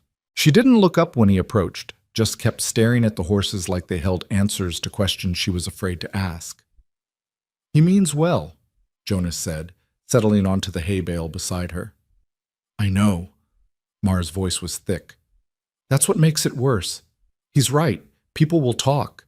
People will assume things about us, about why I'm here, about what we are to each other. And after everything that happened with Rogan, after how he tried to force me into..." She stopped, wrapping her arms around herself. "I don't want anyone thinking I'm with you because I have to be, because I owe you, because I have nowhere else to go." "Is that why you're here?" Jonas asked quietly. "Because you have nowhere else?" Mara finally looked at him, and in the dim light of the barn, her eyes were luminous with unshed tears. "No. I'm here because when I'm here, I don't feel broken anymore. I'm here because your daughters look at me like I hung the moon, and for the first time in years, I feel like maybe I'm worth something. I'm here because you..." Her voice cracked. "Because you make me feel safe, and I haven't felt safe since before I married Thomas." Jonas's heart hammered in his chest. "Mara, but I can't be with you out of gratitude," she continued, the words spilling out like water from a broken dam. "I can't let you marry me because you feel responsible for me, or because the town expects it, or because it would make things easier. I've been that woman before, the one who chose security over everything else, and look where it got me. I can't do it again, even for you. Especially for you." "What if it wasn't about gratitude?" Jonas heard himself say. "What if it was about choosing each other because we want to, not because we have to?" Mara stared at him. "What are you saying?" Jonas took a breath, trying to find words for feelings he'd been carefully not examining for weeks. "I'm saying that when I saw you in that square, something in me recognized something in you. I'm saying that these past weeks, watching you with my daughters, watching you come alive again, watching you fight your way back from everything Rogan tried to do to you, it's changed something in me. I'm saying I went to that town meeting ready to fight the whole damn territory for you, not because I had to, but because the thought of losing you felt like losing a piece of myself I didn't know I was missing." "Jonas," Mara whispered. "I'm not asking you to marry me," Jonas said quickly. "I'm not asking you for anything you're not ready to give. But I'm telling you that if you stay here, if you choose to make this your home, it won't be out of charity or obligation. It'll be because I want you here, because my daughters want you here, Because you're already family in every way that matters. And maybe someday, if you wanted, we could make it official, but only if that's what you want too. Mara's tears finally spilled over. I don't know what I want yet. I don't know who I am without fear and survival and fighting. I don't know how to just be a person again, let alone someone's wife. Then don't be anyone's wife, Jonas said simply. Just be Mara. Just be yourself, here, with us. Figure out who you are without all the rest of it. And maybe somewhere down the line, after you've had time to heal and breathe and discover what you want from life instead of just what you need to survive, maybe then we can talk about the rest. And if what I discover is that I need to leave, Mara asked, her voice small and frightened. If I figure out that I can't do this, can't be what you and the girls need, then you leave knowing you'll always have a home to come back to, Jonas said. And knowing that whatever you choose, whoever you decide to be, you'll still be family. Still be the woman who saved my daughters and let them save her back.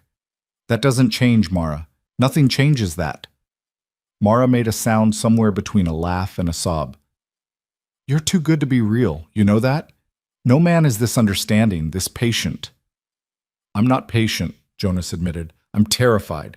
Terrified that you'll wake up one day and realize you can do better than a horse rancher with 2 kids and a quiet life in the middle of nowhere.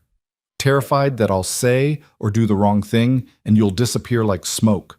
But I'm also old enough to know that trying to hold on to someone who wants to leave is like trying to hold water. It just slips through your fingers faster. So yeah, I'm telling you that you're free to go if that's what you need. Because the only way you can really stay is if you choose it freely. Mara reached out and took his hand, lacing their fingers together. Her hands were rough from work, scarred from survival, but they fit perfectly in his. I'm not going anywhere, she said finally. Not yet. Maybe not ever. But I need time, Jonas. Time to figure out who I am when I'm not scared. Time to learn how to be loved instead of needed. Take all the time you need, Jonas said, squeezing her hand. We're not going anywhere either. They sat like that for a while, hands linked in the darkness, watching the horses sleep and listening to the night sounds of the ranch. Finally, Mara stood and pulled Jonas to his feet. We should go back inside, she said. I need to tell Rowan he's an interfering busybody, but I love him anyway. Jonas laughed. That should go over well. He's my brother. He's used to me calling him worse. They walked back to the house together, still holding hands, and found Rowan and the twins in the parlor. The girls had somehow convinced their uncle to read them 3 different stories and were now trying to negotiate a 4th. Rowan looked relieved when he saw them, his eyes going to their joined hands and something in his expression easing. I'm sorry, he said immediately. I was out of line. Your life is your own, Mara. I worry. I know you do. Mara crossed to him and kissed his cheek. And I love you for it. But Jonas is right. I need to figure things out on my own terms, in my own time. Can you accept that? I can try, Rowan said, though I reserve the right to threaten him if he hurts you. Fair enough, Jonas said easily. I'd do the same if our positions were reversed. The evening ended with Rowan promising to visit again before heading back to Denver, the twins extracting promises of letters and stories about his adventures, and Mara looking more peaceful than Jonas had ever seen her. After Rowan left and the girls were tucked in bed, Jonas found himself in the barn again, this time doing the evening chores he'd neglected during dinner. He was checking Hope's mother when he heard footsteps behind him. Mara appeared carrying a lantern, still wearing the blue dress that made her look like something out of a dream. Couldn't sleep? Jonas asked. Didn't want to, Mara corrected. She set the lantern down and came to stand beside him, reaching out to stroke the mare's soft nose. I kept thinking about what you said, about choosing each other freely. And I realized something. Mara turned to face him, her expression open and vulnerable in a way he'd never seen before. I've been so focused on not repeating the past, on not choosing security over everything else, that I almost missed what was right in front of me. This isn't about security, Jonas. This isn't about having nowhere else to go.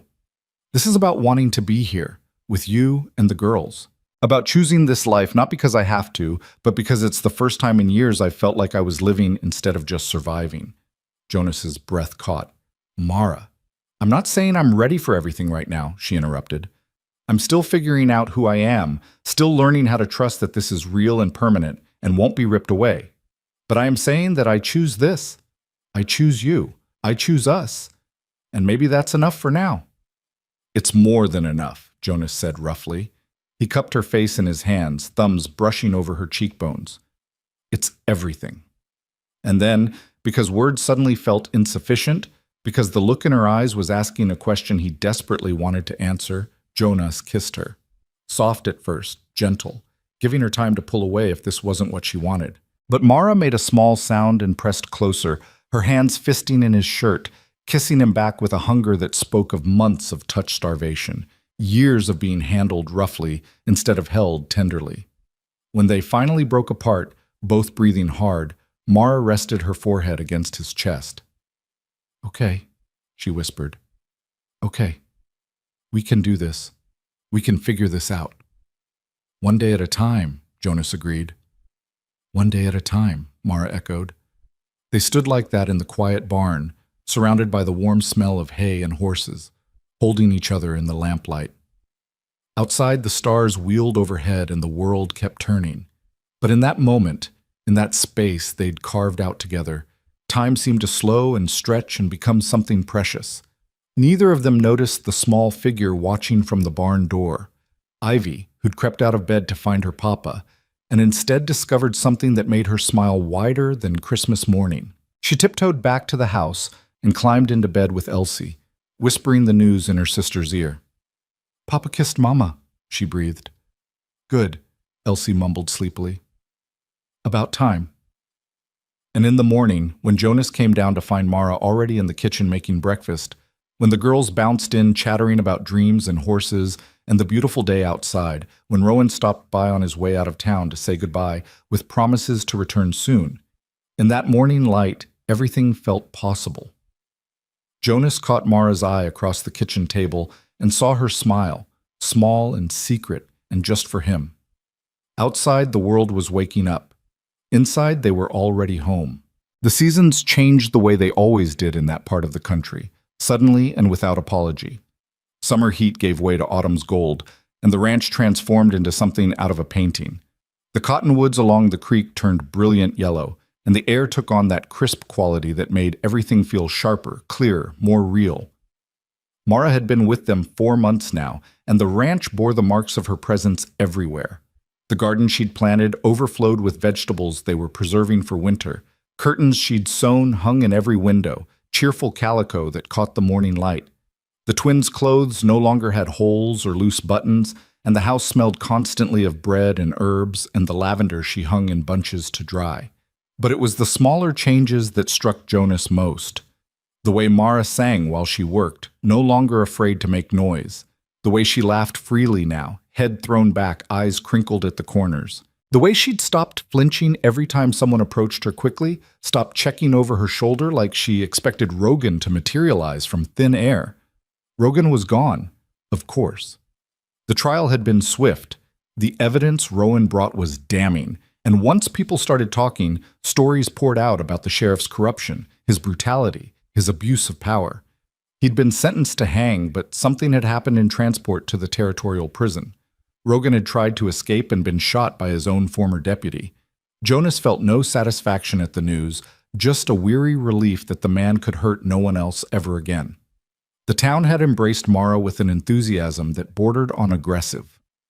Every week brought new visitors, new invitations to socials and quilting bees and church suppers. The women who'd once crossed the street to avoid her now competed for her attention. As if being friends with the woman they'd condemned somehow absolved them of guilt, Mara handled it with grace Jonas could only admire, accepting their offerings without quite forgiving their original judgment. "They mean well," she told him one evening after Helen had dropped off yet another pie. "And I suppose I can't blame them for believing what they were told. Rogan was convincing. I might have believed him too if I'd been in their position." "You're more charitable than I am," Jonas said. "I remember who brought food when Sarah died. I remember who helped search for the girls in that blizzard. And I remember who turned their backs when you needed them most." "Memory's a funny thing," Mara mused. "Some things we should hold on to. Others we need to let go, or they'll poison everything good we're trying to build." She was right, of course. She usually was. Jonas had learned to trust her wisdom, the hard-earned kind that came from surviving things that should have broken her. She saw the world clearly now, without the rose-colored glasses she'd worn when she married Thomas, but also without the bitter cynicism that trauma could breed. She'd found some middle ground between innocence and despair, and she lived there with a quiet strength that took his breath away. The kiss in the barn had changed things between them, though not in the dramatic way Jonas had feared.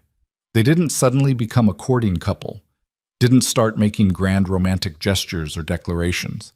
Instead, their relationship deepened in small ways. A hand on the small of her back as he passed her in the kitchen, her fingers brushing his when she handed him coffee, stolen moments of conversation after the girls went to bed, sitting close on the porch and watching the stars wheel overhead. The twins, of course, had opinions about the situation. "When are you going to marry Mama?" Ivy demanded one morning at breakfast, with all the subtlety of a 6-year-old who'd decided something needed to happen. Jonas nearly choked on his coffee. Mara's face flushed pink, but she didn't look displeased, just embarrassed. "That's a decision grown-ups make together, sweetheart," Jonas said carefully.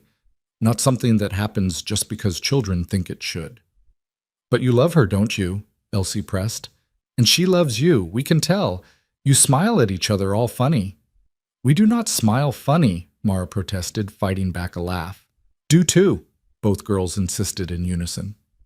Jonas caught Mara's eye across the table and saw his own amusement reflected there. "Eat your breakfast," he said firmly, "and stop trying to arrange my love life."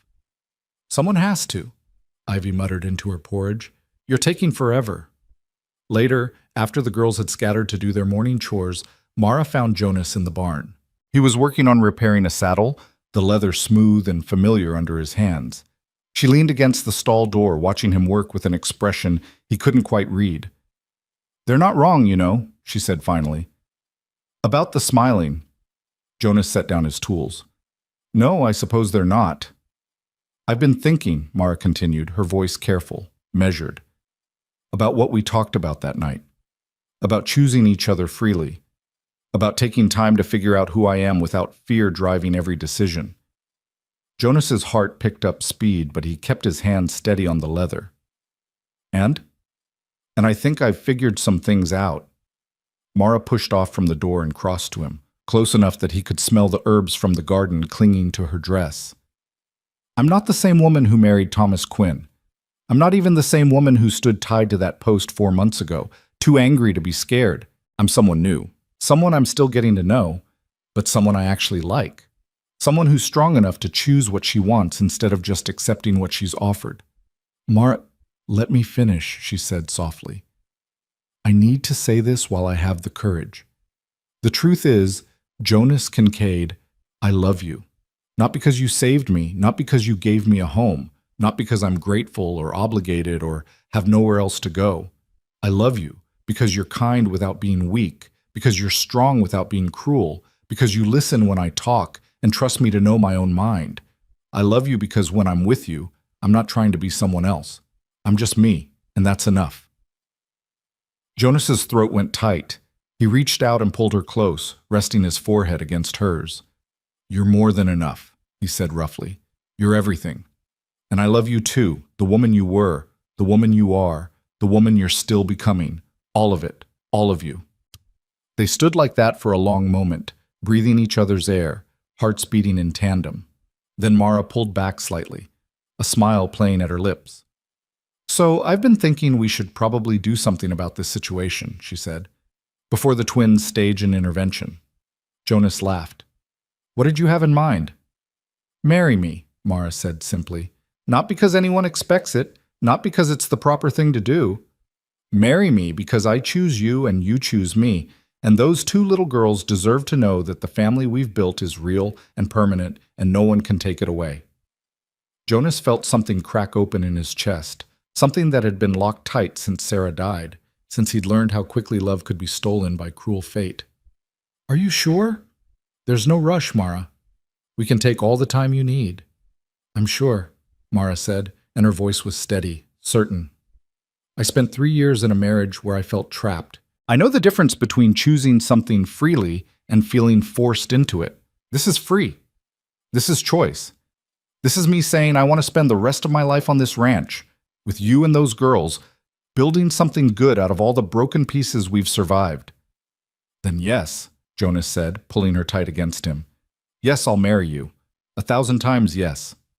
Mara laughed and kissed him, and it tasted like joy and relief and new beginnings. When they finally broke apart, both of them were grinning like fools. "The girls are going to be insufferable," Jonas observed. "They'll claim credit for this forever." "Let them," Mara said. "They're not entirely wrong. If they hadn't recognized me in that square, if they hadn't insisted you choose me, none of this would have happened. Maybe 6-year-olds make better matchmakers than adults give them credit for." They told the twins that evening over dinner. Jonas had planned a whole speech about love and family and new beginnings, but before he could get 2 words out, Ivy shouted, "Finally!" so loudly she startled the cat off the windowsill. "About time," Elsie agreed, nodding sagely. "We were starting to think you'd never figure it out." "You two are menaces," Mara said, but she was laughing, gathering both girls into her arms. "Absolute menaces." "But you love us anyway," Ivy said confidently. "More than anything in this world," Mara agreed. They were married 3 weeks later, on a Saturday morning when the autumn sky was so blue it hurt to look at directly. Not in the church with half the town gawking, but on the ranch, under the cottonwoods by the creek, with just the people who mattered most. Rowan came, taking a leave from his newspaper to give his sister away. Helen and Martin came as witnesses, representing the town's genuine goodwill. The circuit preacher who served the territory happened to be passing through and agreed to perform the ceremony. And Elsie and Ivy, dressed in new white dresses and carrying wildflowers, served as witnesses and flower girls and general sources of chaos.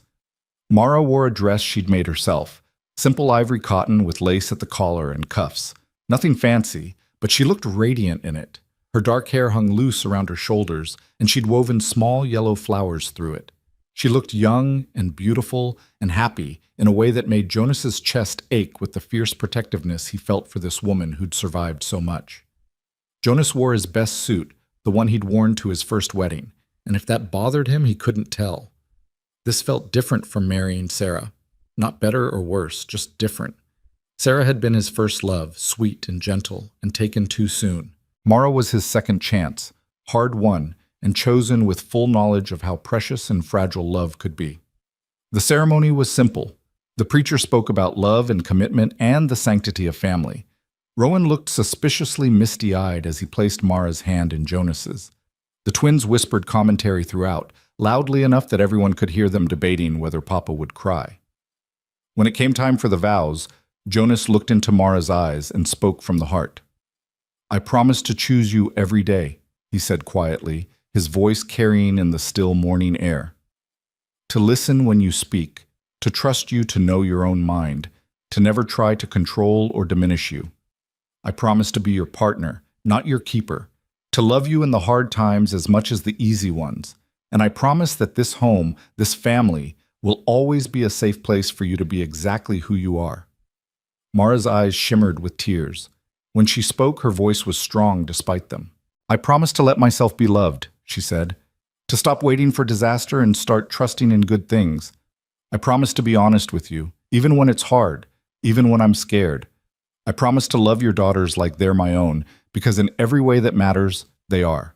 And I promise to keep choosing this life, this love, this family, every single day for the rest of my life."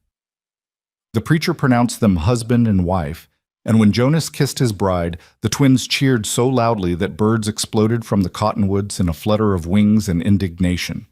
The celebration afterward was modest but perfect. Helen had brought food, Martin contributed whiskey from his private stock, and someone had set up a fiddle and played dancing music while the afternoon sun slanted golden through the trees. The twins danced with anyone who'd hold their hands, spinning and laughing until they collapsed dizzy in the grass. Rowan pulled his sister aside for a private moment, and Jonas saw them embrace, saw Rowan whisper something that made Mara cry and laugh at the same time. As evening approached and their guests began to leave, Jonas found himself standing with Mara on the porch, watching the sunset paint the sky in shades of orange and pink and purple. Her hand was warm in his, her wedding ring, a simple gold band he'd bought in town, catching the fading light. No regrets? He asked quietly. Not even one, Mara said. She turned to face him, reaching up to cup his cheek. You gave me my life back, Jonas.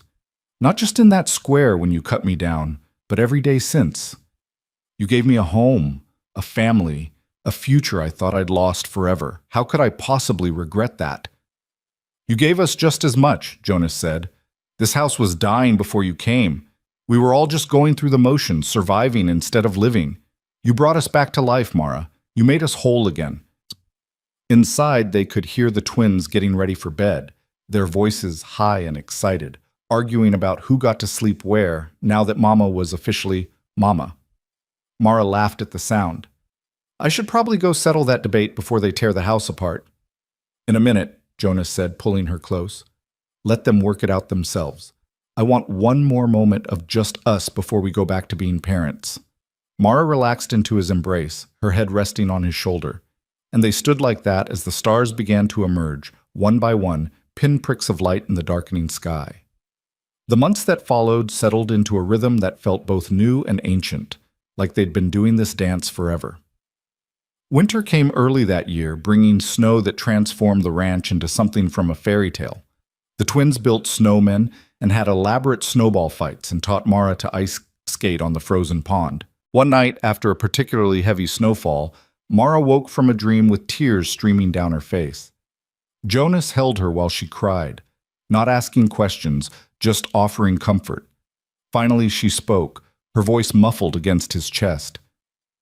I dreamed about that night, the night I found them in the snow. Only this time, in the dream, I remembered all of it.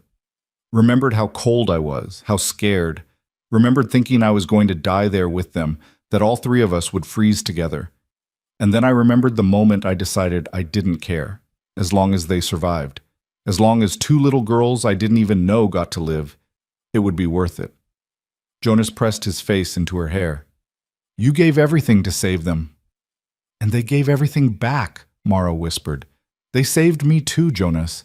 When you cut me down from that post, when they said that's her, they gave me my life back. They gave me a reason to keep fighting. I owed them a debt I could never repay, and instead they made me their mother. How is that even possible? Maybe that's just what love does, Jonas said softly. It doesn't keep score. It doesn't demand repayment.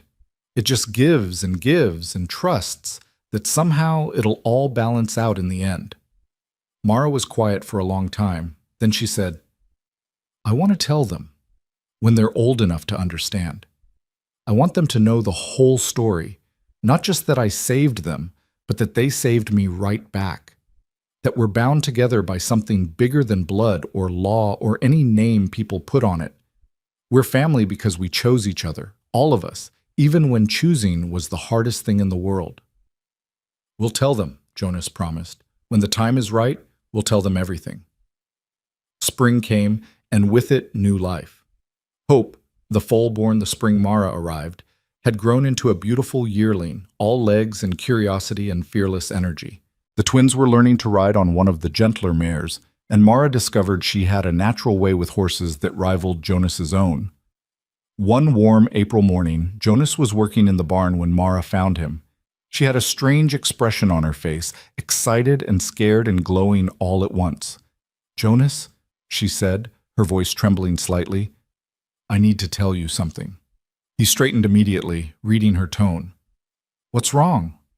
Nothing's wrong. Mara took his hands, pressing them flat against her still flat stomach.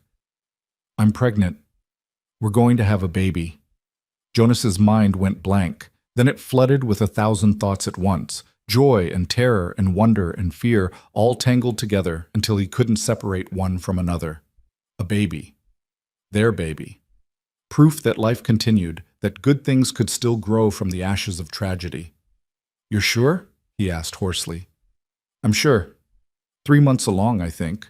I wasn't certain at first, thought maybe it was just stress or my body still recovering from everything. But Jonas, her eyes filled with tears, we made something new together, something that's ours, that's good, that's proof we survived and we're living, not just existing. Jonas pulled her into his arms and held her while they both cried. Happy tears this time. Tears of relief and gratitude and overwhelming love. When the twins found them like that and demanded to know what was wrong, Mara told them they were going to be big sisters, and the squeals of delight could probably be heard in town. The pregnancy was easy, almost suspiciously so after all the hardship that had come before.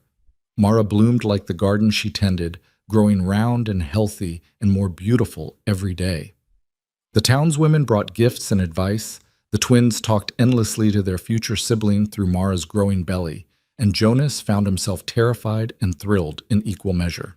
The baby came in late autumn, almost exactly a year after Jonas and Mara had married. A boy this time, with dark hair like his mother and his father's gray eyes. They named him Rowan Thomas Kincaid, Rowan for the brother who'd saved his mother, Thomas to reclaim the name from tragedy and give it new meaning. Mara held her son and wept, but this time the tears were pure joy. "I never thought I'd have this," she whispered, tracing the baby's tiny features with one finger. "After everything with Thomas, after the cell and the accusations and the post, I thought I'd lost my chance at this kind of happiness. I thought I'd die without ever knowing what it felt like to hold my own child." "You have it now, Dad," Jonas said, sitting beside her on the bed, one arm around her shoulders. "You have all of it. Family, home, love, future. It's all yours, Mara. Nobody can take it away." The twins adored their baby brother with a ferocity that was both touching and slightly alarming. They wanted to help with everything, feeding, changing, rocking him to sleep. They sang him the old melody Mara had sung to them in the snow, passing down the legacy of love and survival to the next generation. One evening when Rowan was 3 months old, sleeping peacefully in his cradle by the fire, Mara found Jonas on the porch. The winter stars were brilliant overhead, the air cold and clean and sharp. She wrapped a shawl around her shoulders and settled into the chair beside him. "What are you thinking about?" she asked softly. Jonas considered the question. What was he thinking about?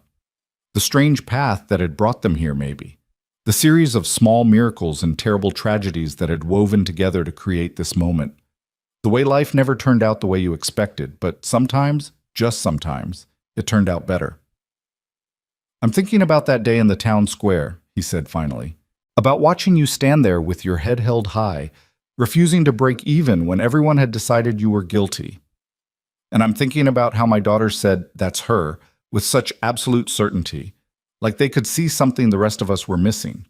And I'm thinking about how close I came to not listening, to just getting my supplies and going home and letting someone else deal with Rogan's cruelty." Mara took his hand. "But you didn't."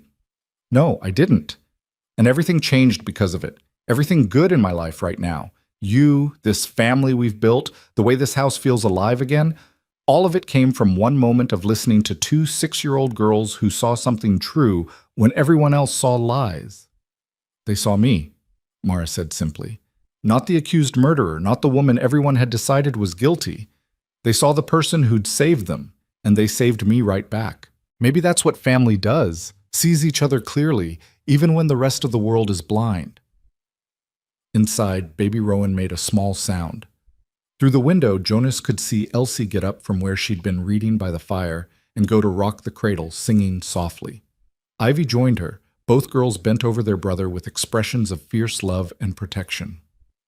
"They once called you guilty," Jonas said, echoing words he'd spoken to himself 1,000 times. "But they called you Mama first. They called you family before anyone else saw the truth. And they were right." Mara leaned her head on his shoulder. "In a land where law twisted truth, a man listened to his daughters," she murmured. "And a woman reclaimed her name. And 2 little girls rebuilt a home from the ashes of a storm."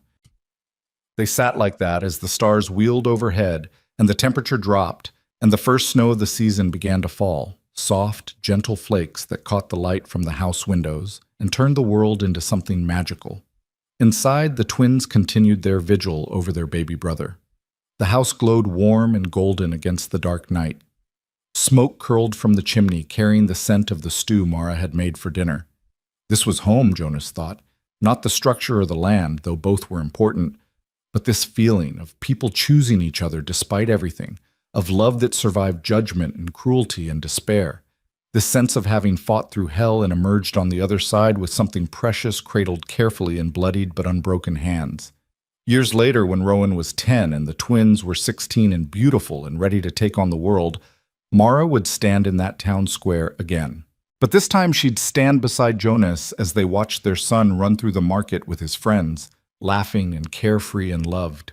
She'd stand there and remember the woman she'd been, broken, accused, tied to a post and offered up like livestock to anyone desperate enough to take her.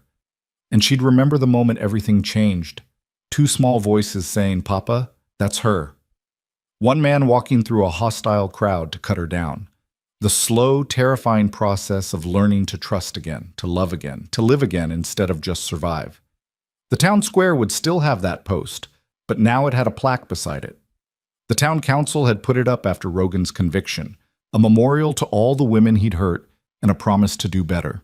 Mara had been asked to say a few words at the dedication, and her hands had shaken as she'd stood before the crowd. Some of the same people who'd jeered at her, but many who'd genuinely changed, who'd learned from their complicity in Rogan's cruelty. "We all have choices," she'd said that day, her voice carrying across the square. "Every day, we choose who to believe, who to help, who to condemn. We choose whether to ask questions or accept easy answers. We choose whether to stand up for what's right or look away because it's easier, and those choices matter. They shape who we are and what kind of world we build for our children." She'd looked at Jonas then, at their children standing beside him, at Rowan who'd come from Denver for the occasion.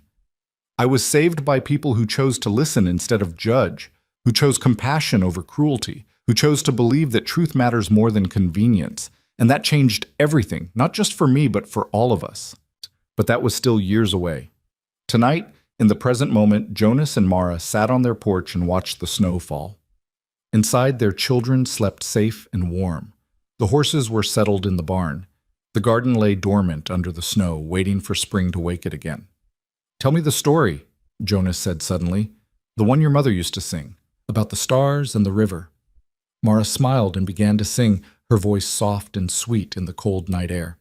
It was an old melody passed down through generations, about a traveler lost in the dark who followed the stars home, about a river that carried them safely through danger, about finding light in the darkest places and holding on to hope when everything else was gone. Jonas closed his eyes and listened, and he could see it all. The night in the storm when Mara had sung this same song to two freezing children, giving them her warmth and her hope even as she felt her own life slipping away. The countless nights since when she'd sung it to comfort nightmares, to celebrate joy, to simply fill the silence with beauty. And all the nights to come when this melody would echo through their home, teaching new generations about courage and sacrifice and the kind of love that chooses to give everything without expecting anything in return. When the song ended, Mara stood and held out her hand. "Come to bed, Jonas Kincaid. We've got an early morning tomorrow." Jonas took her hand and let her pull him to his feet. They went inside together, checking on each child one last time before retiring to their own room. As Jonas drifted off to sleep with Mara warm beside him, he thought about the impossibility of their story. How a condemned woman and a grieving widower and two perceptive little girls had somehow found each other and built something beautiful from the wreckage of their separate tragedies. They'd once been broken people existing in broken lives, just trying to survive one day at a time. But survival wasn't enough anymore. They'd learned to live again, to love again, to hope again. They'd learned that family wasn't about blood or law or what other people expected. It was about choosing each other every single day, even when that choice was hard, even when the world said it was wrong. Their story ended not in the town square where judgment had screamed and cruelty had worn a badge, and three women had stood tied to posts waiting for mercy that never came. It ended here, in this quiet ranch house under a dark sky full of stars, where every heartbeat answered the same word over and over like a prayer, like a promise, like the truest thing any of them had ever known. Home. They were home, and they were, finally and completely and irrevocably, free.